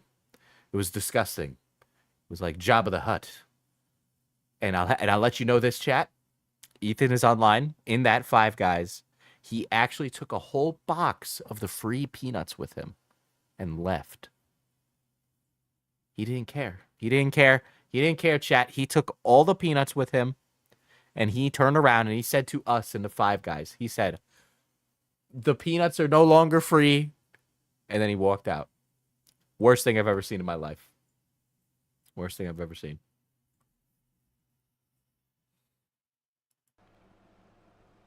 We're saying this is such a good video because you... Hashtag Peanutgate. Hashtag Peanutgate. That's true. That's true. apologized to the guys that I like. And apologized for, you know, hurting their feelings, I guess. He literally apologized for playing the gif of fucking Matt Watson getting punched in the face. You're really apologizing for that? He's a rape apologist. He's a rape apologist. Wild. Wild. Wild. Well, you're a peanut thief, Ethan. A peanut thief. So why do we care about peanut thief's opinions? Honestly. There's a reason they call you Peethan is online. The P in Peethan stands for peanut that you steal from Five Guys.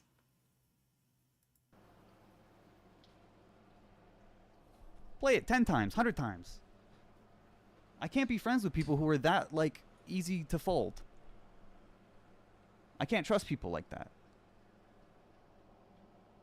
Anyway. That's right, that's right. I was also at Denny's the same time as you, Chatter Bridget. We were at Denny's. I was at Denny's with Chat. I was at Denny's with Chat, and Ethan is online, walks into the Denny's, and he's like, I'd like the Grand Slam. And then he dropped his jeans, and he pissed everywhere.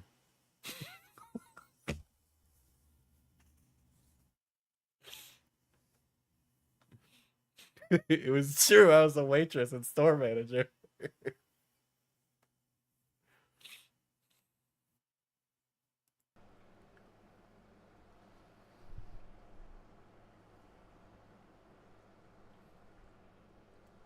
I can't be friends with people like that, but also we're not in contact by my choice. Thanks for letting me vent, chat. Like I said, I probably won't bring it up again. It's not something that I'm, like, really even holding on to. Really? You're not holding on to it? Are you fucking kidding me? I once saw Ethan steal $1 from a homeless man, roll it up into a joint, and smoke it.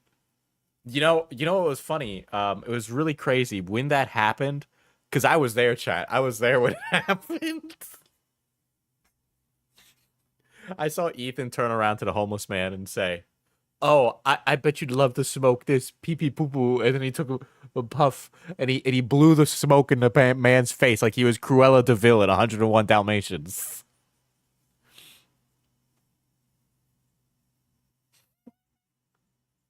The reason I had started thinking about it again recently was because people had been asking again, and I wanted to talk about it at some point. I thought it was a good idea to just, like, get it out there.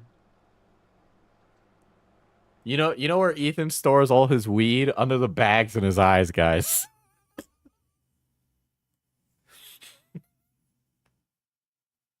Oh god, another Kiwi Farms poster. I literally think this is that same person. I think it's Sophie Cuzzy again. Don't listen to this man who wants to pin himself as the victim when he tried to actively fuck over people. Guys. Hey, oh no. Diesel, nice haircut. Thank you, Greg. Thank you. You know what's crazy is that Ethan is online said he hated my haircut. He said he hated it, chat.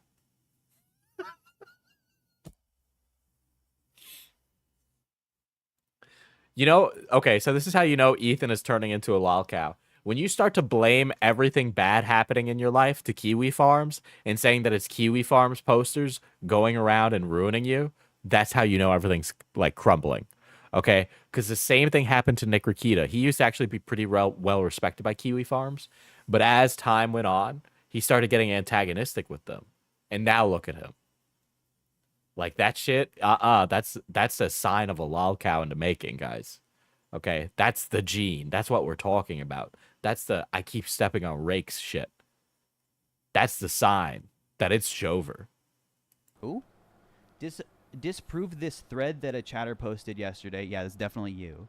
Or your fans will start looking into your lies and call out for your shit, you fucking dick.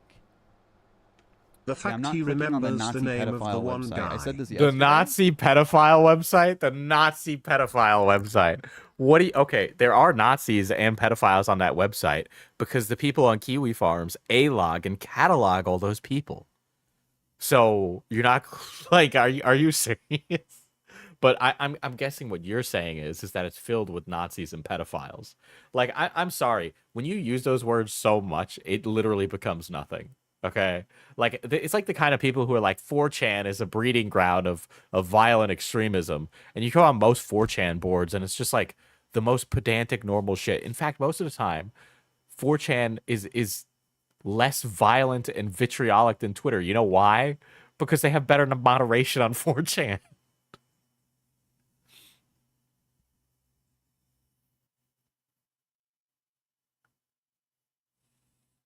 I'm not clicking on the Nazi pedophile website. That doesn't like me for some reason. Oh, that doesn't like you for some reason? What? You want the respect of people you don't like anyway? What's wrong with you, you fucking loon? When does Pethan get a medallion to mark his lolcowness? Well, that will seal his fate. You know, that's the cursed rune. Do you understand? The Nazi pedophile website that keeps track of the people... I'm permabanning. Keeps track of the people that they caused to kill themselves. What are you talking about? Source, you fucking psycho. Source. Literally, guys, you know who he's parroting right now? Keffels. He's literally just doing Keffels talking points. He is literally doing Keffels talking points. You know who Keffels is. You know, the person who wasted hundreds of thousands of dollars on legal funds on coke. To go fund me on her coke addiction, and who would sell DIY hormones to kids, which, by the way, DIY hormones can make you really fucking sick. Don't do that. Go to a doctor.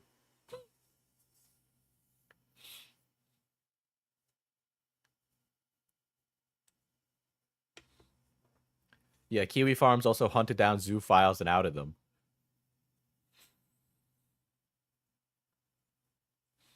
From harassment? You want me to click on that link? Wait, you're telling me that's a website that doesn't like me? Yeah, of course that's a website that doesn't like you. You are a pathetic piece of shit. Of course they're gonna A-log you. I'm fucking shocked, bro.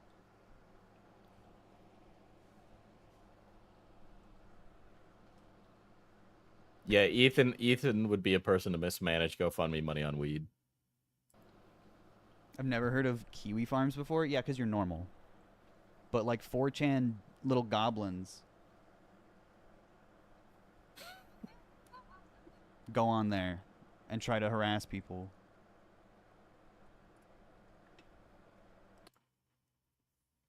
DIY hormones have an important function and use for people who don't have access to healthcare. Diesel Keffels just isn't the right advocate for it at all.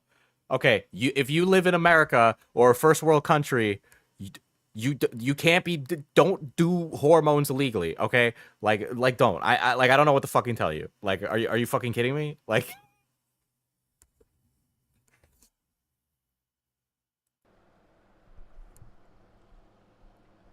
Kiwi Farms is like 4chan for harassment. Yeah, just harassment.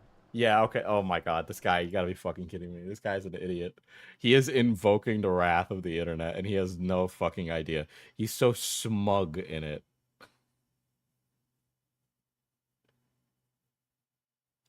Like chat, you gotta understand about the hormones thing, right? I come from the gym background.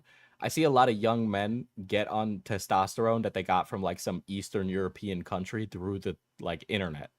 Okay? And that shit fucks you up really badly. Now they're taking it for different reasons, but a lot of the stuff on the tin isn't what it is when you're taking it. Okay? So you end up taking like mystery hormones or stuff that isn't regulated in a way that makes it safe for you. Okay, and you get really fucked up really easily. All right, when your endocrine system gets fucked up, it's gonna fuck with shit like your kindies and your ability to like do everything from take a piss to have hair on your head. Okay. Actively fuck over people. I was just being honest about some rape apologists that covered up sexual assault.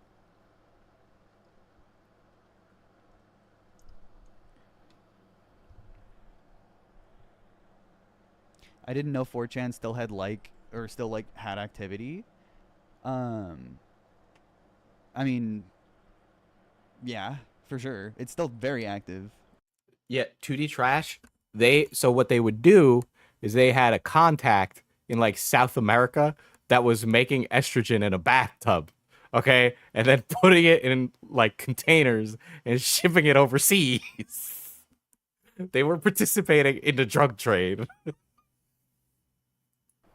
It's also called X.com now.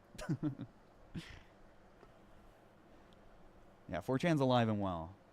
They're just mad I'm the prettiest streamer. That's true.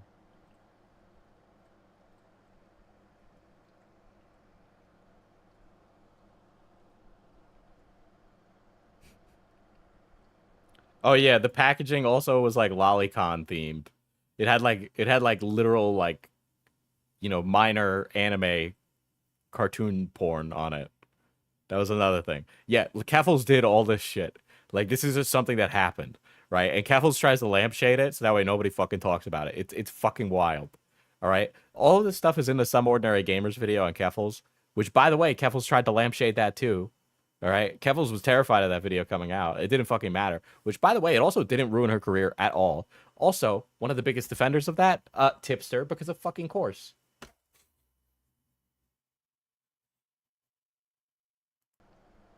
Prettiest and handsomest at the same time? Damn.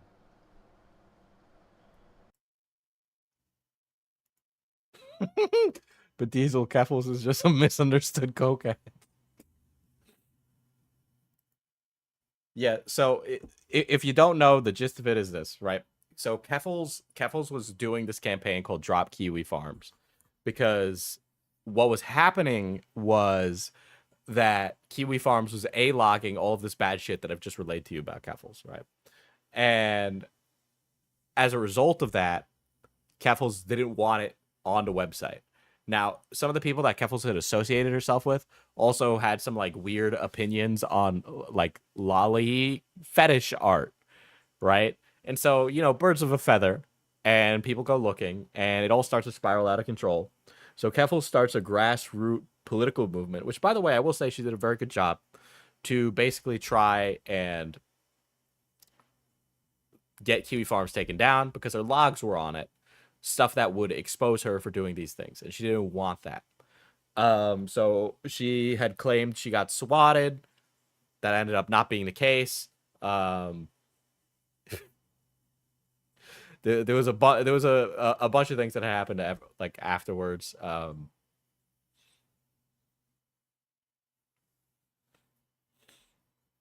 always seen tipster hate, but can't sort what the original incident was. Do you know? Okay, so Tipster was originally a member of the commentary community. Yeah, I'm not a fan of the farms, but to say it's full of pedophiles and Nazis is such a stupid statement. Yeah.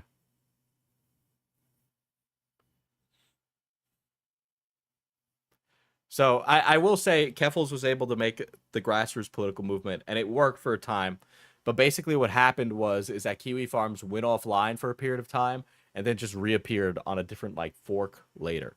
And they just got right back to it, right? And now like the movement has failed. Keffels will claim it's a success, but it's not. You can still get on Kiwi Farms like literally right now, right? So that's like, yeah, null is kind of garbage. Yeah.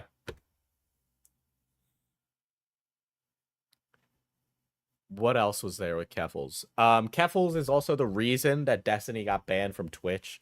For some reason, Keffels had prior ties with Twitch moderation, and you know, when Destiny had confronted her one time and it basically spiraled into an argument, and she turned around, said Destiny was transphobic, got Destiny banned from Twitch, which is why Destiny is on YouTube now. But there we go. Yeah, they were spam reporting their host site, which was the intent, and it ended up not working. Let's see. Oh, Tipster. Yeah. So the crux of the situation that happened with Tipster is as follows. Tipster had been a longtime member of the commentary community for a very long time. Keffels also defended Vosh for the horse fetish art. We'll actually get to that related to Tipster, right? So Tipster has left commentary a billion times, right, as chat said. And what happened is that there was this one singular incident that was the final nail in the coffin. Tipster's friend, so I'm planning on doing a video on this, but Tipster had a friend whose name is Rum, and Rum is a Twitter artist. Rum was scrolling through her Twitter feed, liked a piece of art. Now, that piece of art was labeled lolly by the community. This art, if I'm being frank, was like a kind of like, it looked like a character that was a minor in a bathing suit. If I had to be frank, the character was like this personification of the like and retweet button on Twitter. And so she had liked that post, and trick question, it was Shota. We'll get to that. So she had liked it, and then somebody had saw that she liked it. Actually, it was Shota. I was in that live stream when it happened. I think I was the one who said it was Shota.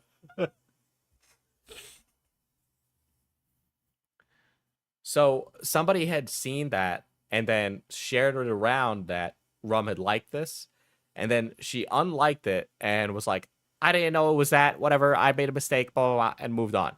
But when she did that, Tipster also came to her defense. It was already settled, but Rum had came back in to, or it was already settled, but Tipster had came back in to defend Rum retroactively, even though the situation was done.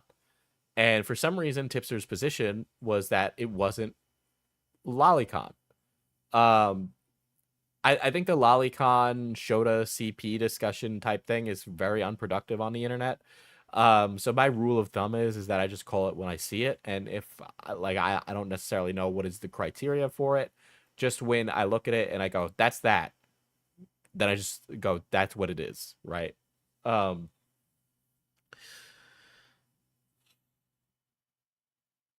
Shit, is following Rum bad? I think I follow her. No, you can follow Rum. I don't, like, she's not even in the community anymore, really. So after that, this had become a debate on one of Xylee's chill streams, and Tipster had came in to defend himself for his defense of Rum. So now the discussion was whether or not this piece of art that Tipster is defending is lolly, right? So, and I'm going to get to the Shotacon thing. I was on stream because it was originally a chill stream at first, but then it turned into a debate because whatever. So it was like Tipster, Xylee, Paige Christie, which, by the way, Paige Christie was like taking a weird position. I don't really know what her fucking point was that time. I need to go back and watch the stream again. What is a Shota? I'm really new into anime. Okay, what Lolicon is like little girls. Shotacon is little boys. So Tipster was constantly defending Rum, and the gist of why Tipster was defending Rum is as follows. Tipster was defending Rum because Rum is a woman. Tipster seems to not get attention in his marriage, so he routinely goes to the internet for attention from other women. Now, whether or not he wants to be infidelitous in his marriage is up to him. I don't necessarily care about that. A lot of a lot of this is derailed from being about Ethan and Nick. Yeah, Paige Christie was saying that women have different boob sizes and saying it was a woman with small breasts or something, as I recall. It kind of, if honestly, if I'm like recalling what the image was, it kind of looked like Gotchaverse characters, right? Yeah, she basically didn't know the difference between Chibi, Lolly, and Shota. Yeah. And so Tipster was arguing that Rum getting all of this hate was unjustified, which in some respects I do agree with, because I think a lot of it was really overblown. Part of the problem with the commentary community is that they go out hunting for pedophiles all the time. I don't know why, they just do that. And so basically the accusation was that Tipster was a pedophile defender and Rum was a pedophile. Neither of them are, in my opinion. Tipster maybe more so. But as for Rum being a pedophile, I would say absolutely not.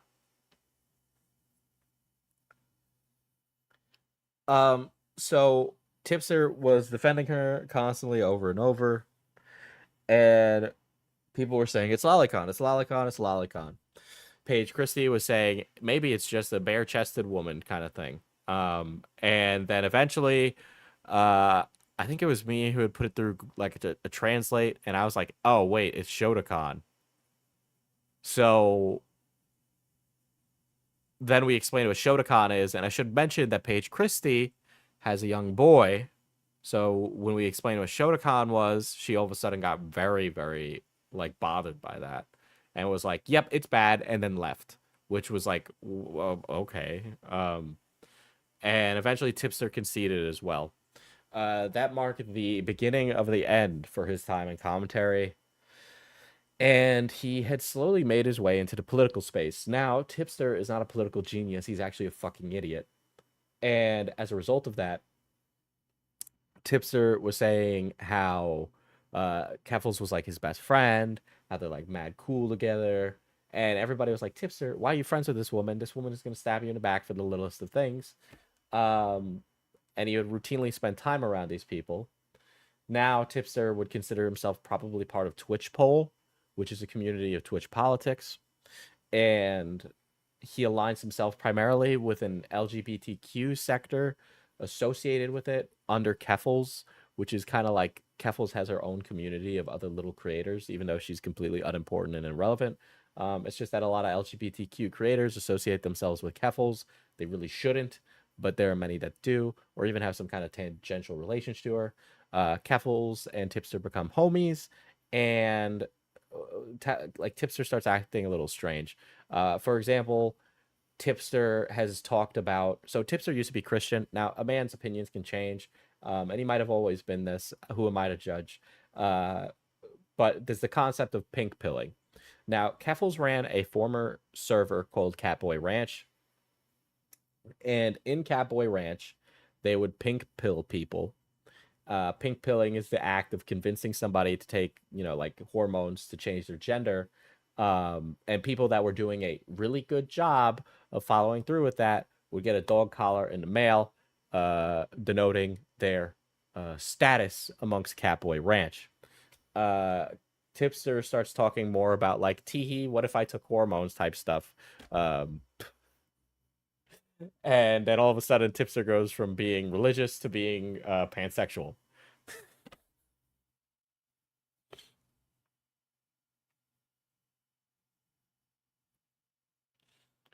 That sounds like grooming with extra creepy steps.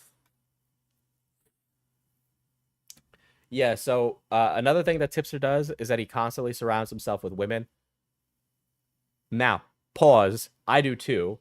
I have lots of female co-hosts on my streams. I hang out with a lot of women. They're my friends. But a lot of the way that the commentary community talks about this is that Tipster's being like, unfaithful to his wife, which I don't fucking give a shit. I don't know why you give a shit, because I know we both don't give a shit. The reality of it is that Tipster actually uses these women as a therapy crutch. So he'll use these women that are fans or friends. Yeah. I'm truncating stuff for the fact that we can get over this in a reasonable amount of time. But yeah, pink pilling is convincing a person that they're trans. Yes, in a long form way. But the goal was to get them to buy these things using Catboy Ranch as like a method of travel with that. I do believe that he's claiming to be bisexual or pansexual to get more points in his community. So he would use these women, Rum included, and many others, as a crutch for therapy, or as a result of that, a lot of these women would end up turning around and saying, "Hey, Tipster said this to me in private," right? Because Tipster keeps saying he's faithful to his wife while in reality he's not. Yeah, but could you imagine the kind of fallout Tipster would get if he said that he wasn't faithful to his wife? There's really no other way to do it than for him to just say that, even though it's not true.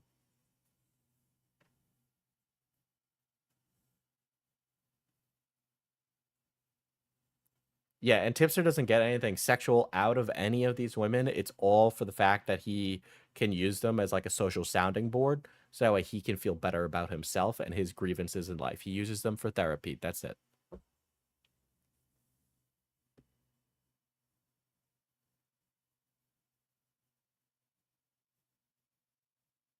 Yeah, I do think Tipster, if I'm being frank, I think Tipster got a lot of shit from the commentary community. He was kind of the butt of jokes all the time by many people, mainly because a lot of the people who were kind of leads in the community would constantly crack wise with him. And the problem is that Tipster wouldn't really crack back, or he didn't really do anything that put him in a position where he didn't come up as somebody who was on the bottom rung of the totem pole. So in some respects, I get that. He had to go to a lower tier community. Um, but it's like you can leave a community without like announcing it. It's like you can stop being friends with someone without telling the internet, right? But he would constantly repeat and share things he really didn't have to with the public, which is really the issue. The thing I don't get is, why'd you go into commentary if you didn't have the thick skin to withstand it? This kind of community kind of grew up on its own. Beckett is probably a better historian with this as well, but like the skeptic and IBS community helped birth the commentary community, right? Because the golden era of commentary came up at the same time as the golden era of skeptics. By the way, watch Internet Explorers podcast at Internet Explorers Pod on YouTube and Spotify. New episodes weekly. So it started from this point on the internet where everybody was arguing all the time. And so, yeah, the arguments is what meant that the community, you should have thick skin if you're in it. But it's kind of developed into like a pseudo alt media journalism type community. There's an irritable bowel disease community. So IBS is Internet Blood Sports. Internet Blood Sports is like Warski Live, Kumite. Some of the holdouts of IBS are like Kino Casino, which is Warski's new thing, or Ralph. So Ralph is part of an offshoot from IBS called Sector. Sector is kind of like the drama community, but it's like no holds bar and much more farther right. A lot of this stuff is related to politics. If I had to place anything anywhere, commentary is probably center right. Sector is like kind of far right. Tonka Saw, Failure, yeah, Vamp Candy, Mr. Medicare. The Debate Bro community is aligned with commentary. Yes, the Debate Bro community, like Twitch poll, has gotten involved with commentary. Destiny is a common fixture amongst the drama community, very obviously. So,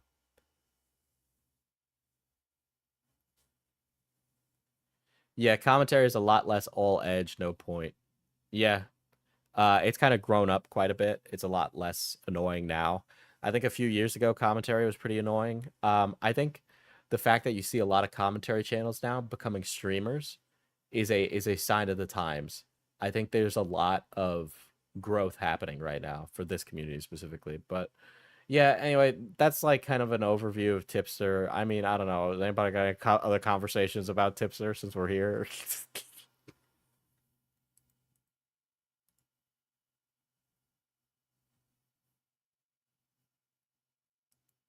Dark commentary community is just always as bad.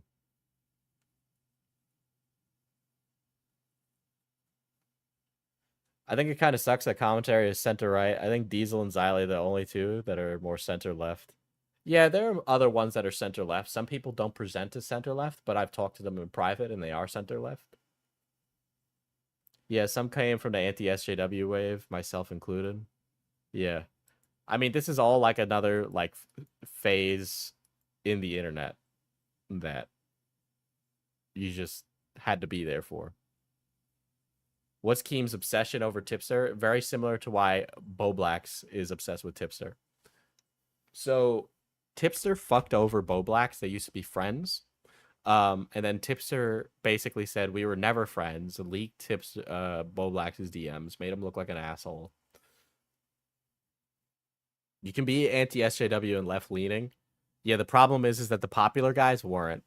We have an episode 3 of Internet Explorers is gonna go over a picture of those guys from that time. And it is fucking hilarious to see where people are now. Would you ever cover drama from the ARC commentary community? I'm not really interested in the Leo Convoy stuff. I find it very boring and confusing.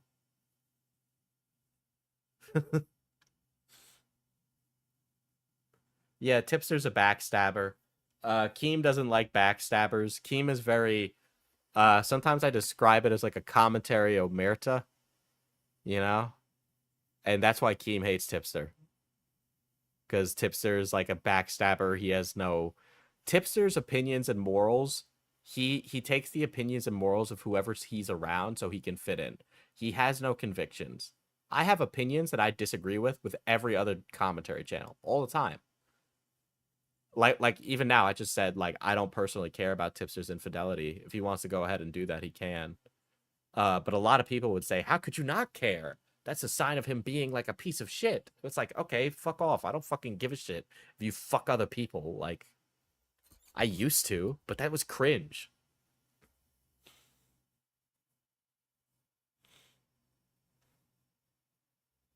Tipster's a left-leaning sneako. Yeah, because he just takes the opinions of whoever he's around so that way he could get a leg up for his career. That's another reason why Keemstar hates him.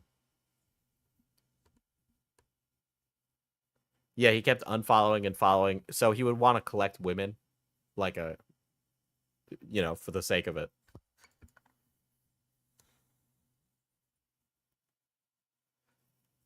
Would you say that LGBT Twitch poll is kind of all tied back to White Nervosa's control over it?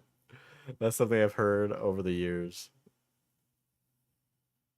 You know who would be a person to ask that question for? Beckett. He'd be better for that than me.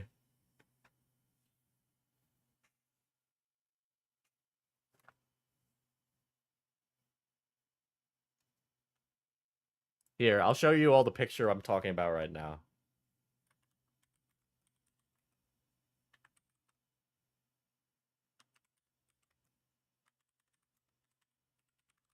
So this is the infamous Chris Ray Gun Lacey Green drawing that was taken at, or that was done during the height of the culture war. And we're going to have a whole episode going over this because we went over each of these characters and who they are and what happened to them. That's Armored Skeptic, who now entertains conspiracy theories with Shoe on Head, who is still around today. She's actually probably one of the most successful in this image. That's Ian Miles Chong, who is a Malaysian-born and living in Malaysia guy who pretends to be an American to give a shit about American politics. Jeff Holiday, I hear, is pretty normal right now. That's Blair White, who's a political grifter. Matt Jarbo was a false flagger and striker who ruined his career. And he tried to lie his way out of it by saying he was picking up boulders with his son. Yeah, so this is actually an image about them dating. That one in the bottom left-hand corner is Repsion, who is a whole can of worms that one day I will get to. But he is definitely not in the best place. That's Sargon of Akkad, who's a conspiracy theorist. Andy Worski ended up doing drugs and pulling a gun out on a guy in a live stream. Chris Worski has vanished. Dave Rubin is a grifter. Vernaculus, I don't remember, but we talk about it in the podcast.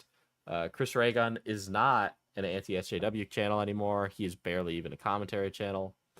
Lacey Green was like a sex-positive left-wing YouTuber. She's left the internet. I forget this guy. He's like a bread tuber who does like 4-hour-long videos. He had like a weird CP scandal back in the day. I don't actually remember most of the people on the left-wing side, and we go over it on the podcast, but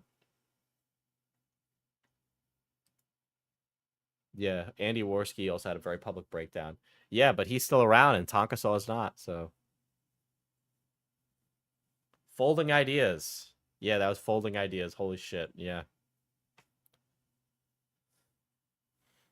Yeah, this entire image is filled with nothing but freaks on both sides of the political spectrum.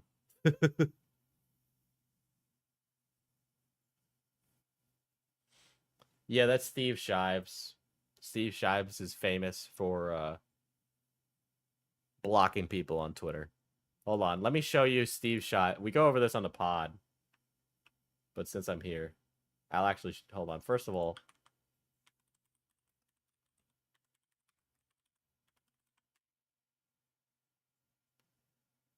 We need more episodes, and also I can't spell. Cat Black on the SJW side. There we go. We are on Spotify and Amazon Music. I haven't got us on to iTunes just yet. I don't know why it's being like finicky, but you can go take a listen to our first episode there.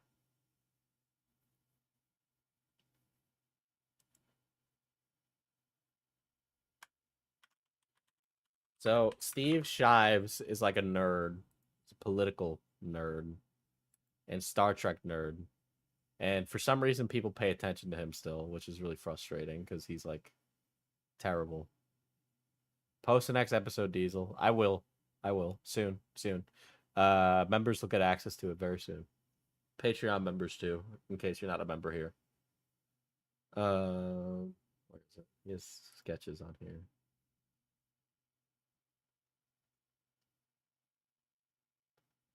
These sketches are terrible.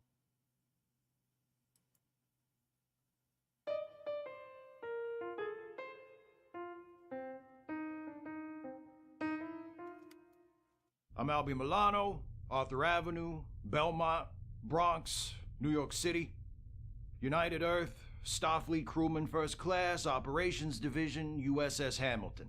In addition to and alongside my Starfleet duties, I am also the union rep for the Hamilton's Vehicle Maintenance Department, which is why you're talking to me right now. When I say union, I'm talking about the Union of Non-Commissioned Officers. UNCO is what we say ordinarily to save time.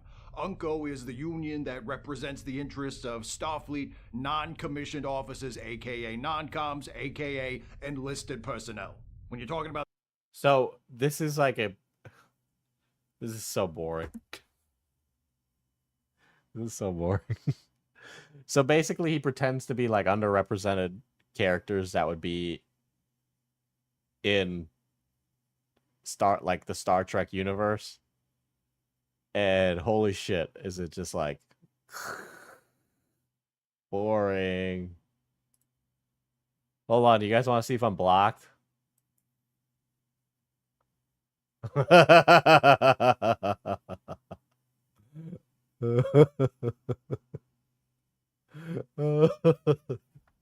This is what he's famous for, guys. Okay, this is his claim to fame. This is it. This is it. This is the peak of his career, is being blocked by him. Never interacted with him in my entire life, by the way. Not a once.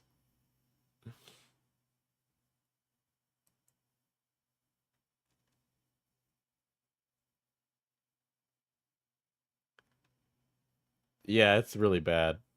Yeah, they want their YouTube video back. Doug Walker called. They'd like for Steve Shives to pull at his bit. Goofy hat. Wasn't it a thing to see whether you were blocked? It was hilarious. Yeah. God, talk about boring.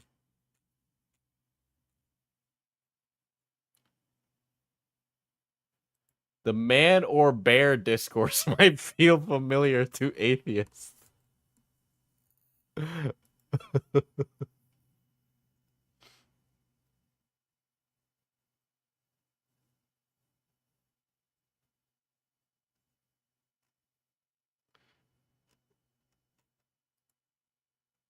Okay, I gotta click on this, guys. Man or bear? The question that is sweeping the internet as I'm writing this and will probably be all but forgotten by the time I post this, but hey, let me take a shot anyway. In the unlikely event that you don't know what I mean by... I can't believe this video got 82,000 views. This video got 82,000 views, guys. Man or bear discourse, it's basically this. A TikToker, Screenshot HQ, posted a video featuring women who were asked this question. Would you rather be stuck in a forest with a man or a bear? Of the 8 women shown in the video, 7 chose the bear. The video went viral and sparked a larger conversation in which women shared their experiences and attempted to provide men with some insight into why so many of them would... My favorite bit from the podcast was that you'd wake up as Doug Walker.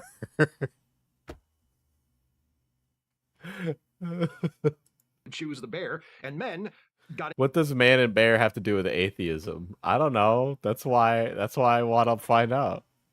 Indignant and defensive and self-righteous, and provided women with a reminder of why they chose the bear. If this conversation feels familiar to you, be you man, woman, or NB, that's probably because we have some variation of it every few years. The last big one that we had was... NBs beware, he has recognized you. I think during the height of the Me Too movement in 2017, though there have been smaller, more localized versions of Me Too since then. Compared to Me Too, Man or Bear feels lighter because it's centered around a hypothetical question, whereas Me Too was about exposing and imposing consequences for real offenses committed by and against real people. But this guy's very long-winded. Man or bear isn't just for fun. That hypothetical question refers to the actual lived experiences of women. If you are a woman, chances are you've had at least... Hold on, do you guys remember Atheism Plus? Do you guys remember that? We need to do an episode on that, actually, for Internet Explorers. Let me write that down while I'm here.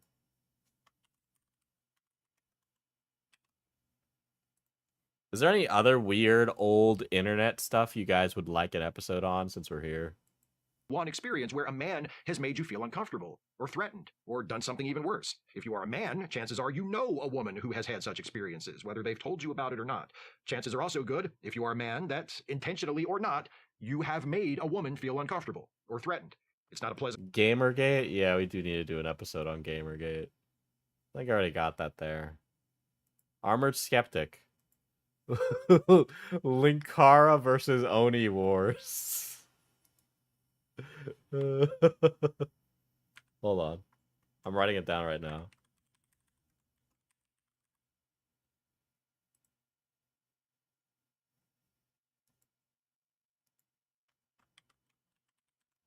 Probably on just Linkara. But the Lightbringer. The Susie Lou copyright scandal is a good one. Anything else? Something old. Did any of you used to go on like fucking Newgrounds or like we got anybody but that are like something awful people here? Or like albino black sheep stuff, like old internet. I'm talking like fucking when Maddox was popular. Oh, Maddox is a good one.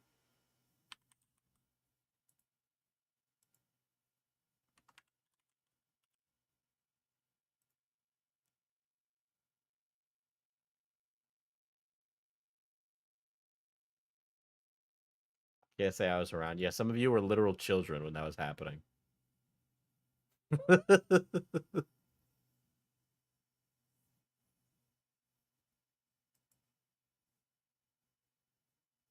Ooh, Spirit Science. Spirit Science is a good one.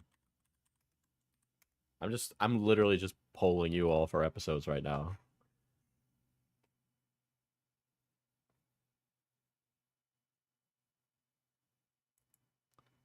Something that's more... Oh, Stamper's meth thing is actually probably pretty good.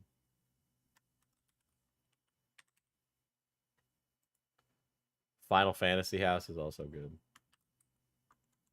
Isn't it scary that I know what some of these things are? Some of these things are like really esoteric and fucking strange.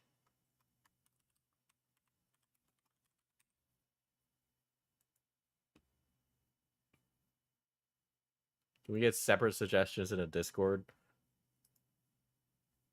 If you guys want to add like a thread under the drama news section, you could do like Internet Explorers topics. And maybe leave like a video or like an article for us to get started.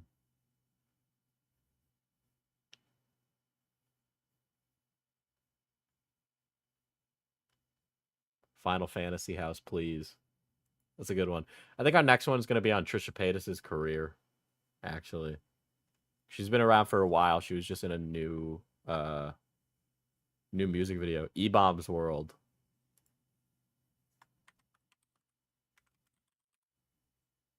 I actually didn't have that on there. We have I want to cover what happened to Rich Lotax, the owner of Something Awful, because he killed himself. Boxy! Holy shit, Boxy.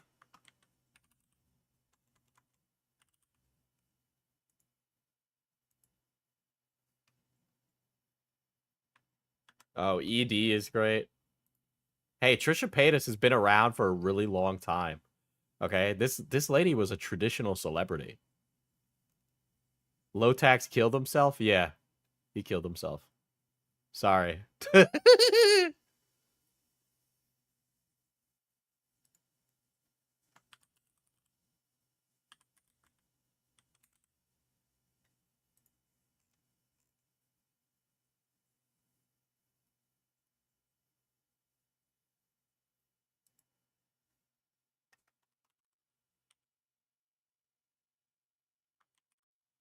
There we go.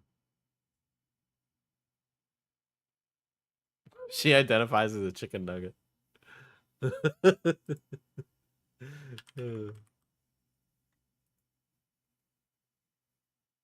can cover Lost. Lost the comic. That's a really good idea. I really like Lost. That's a good one.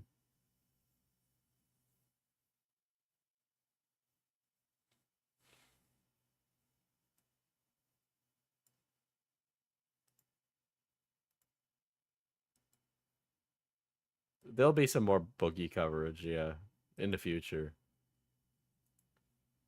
Who the fuck is Gail? Gail Cord Schuler? Let me Google that.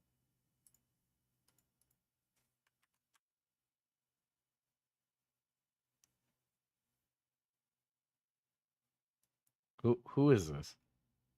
Should I know who this is? Drunken Peasants Wiki. Gail Cord Schuler is an accomplished novelist, writer, screen YouTuber, and banging slice of ass. Sure, she gets on the list.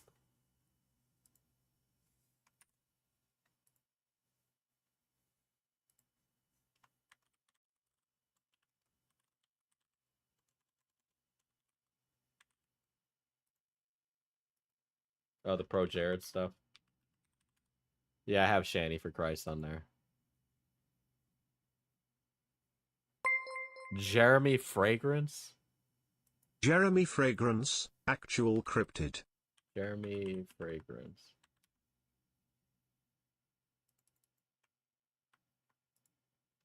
Is this like one of those, like, I live forever guys?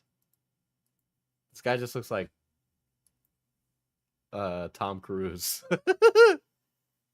Oh, Jared Genesis. That's a good one.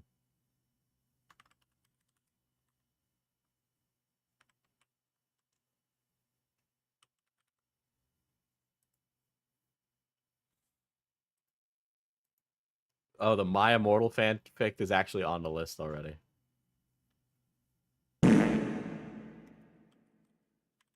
Astarati celebrates 3 months of membership. Look up Tila Donetta. Tequila? He's a Yeah. musician.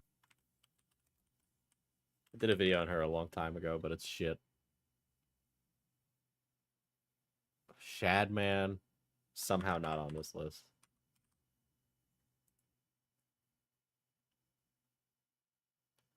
Look up Tonetta. Okay, I'll look up Tonetta.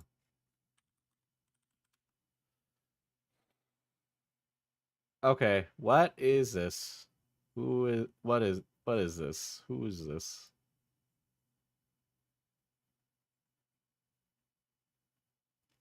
Why is this guy all creepy looking? This one's really creepy looking.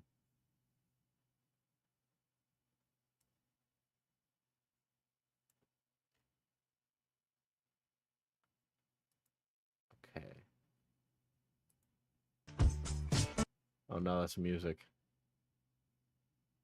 Oh, he was an outside artist? Okay. Yeah, sure, that works. Classifies.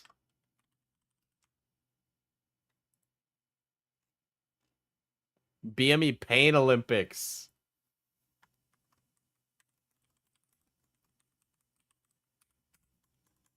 Bronies is on the list.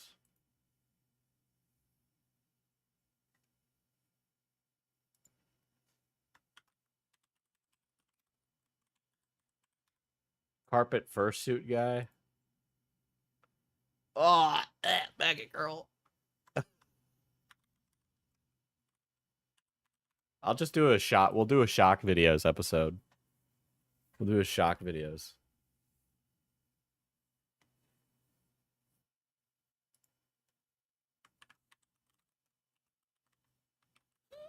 Meat spin. There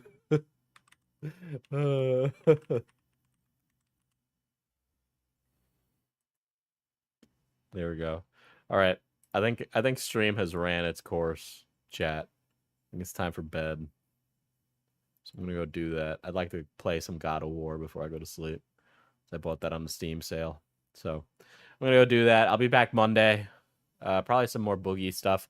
I do want to do stuff that's not drama related, so make sure to subscribe to the channel. I'm gonna put out a poll for suggestions for everybody, and I want you all to make a vote on those polls for what we should cover when there's no drama going on. Because there's other stuff I want to do and just like take the piss with. So, but anyway, stay on the lookout for that. I'm gonna get out of here. Play Nikke. All right. Good night.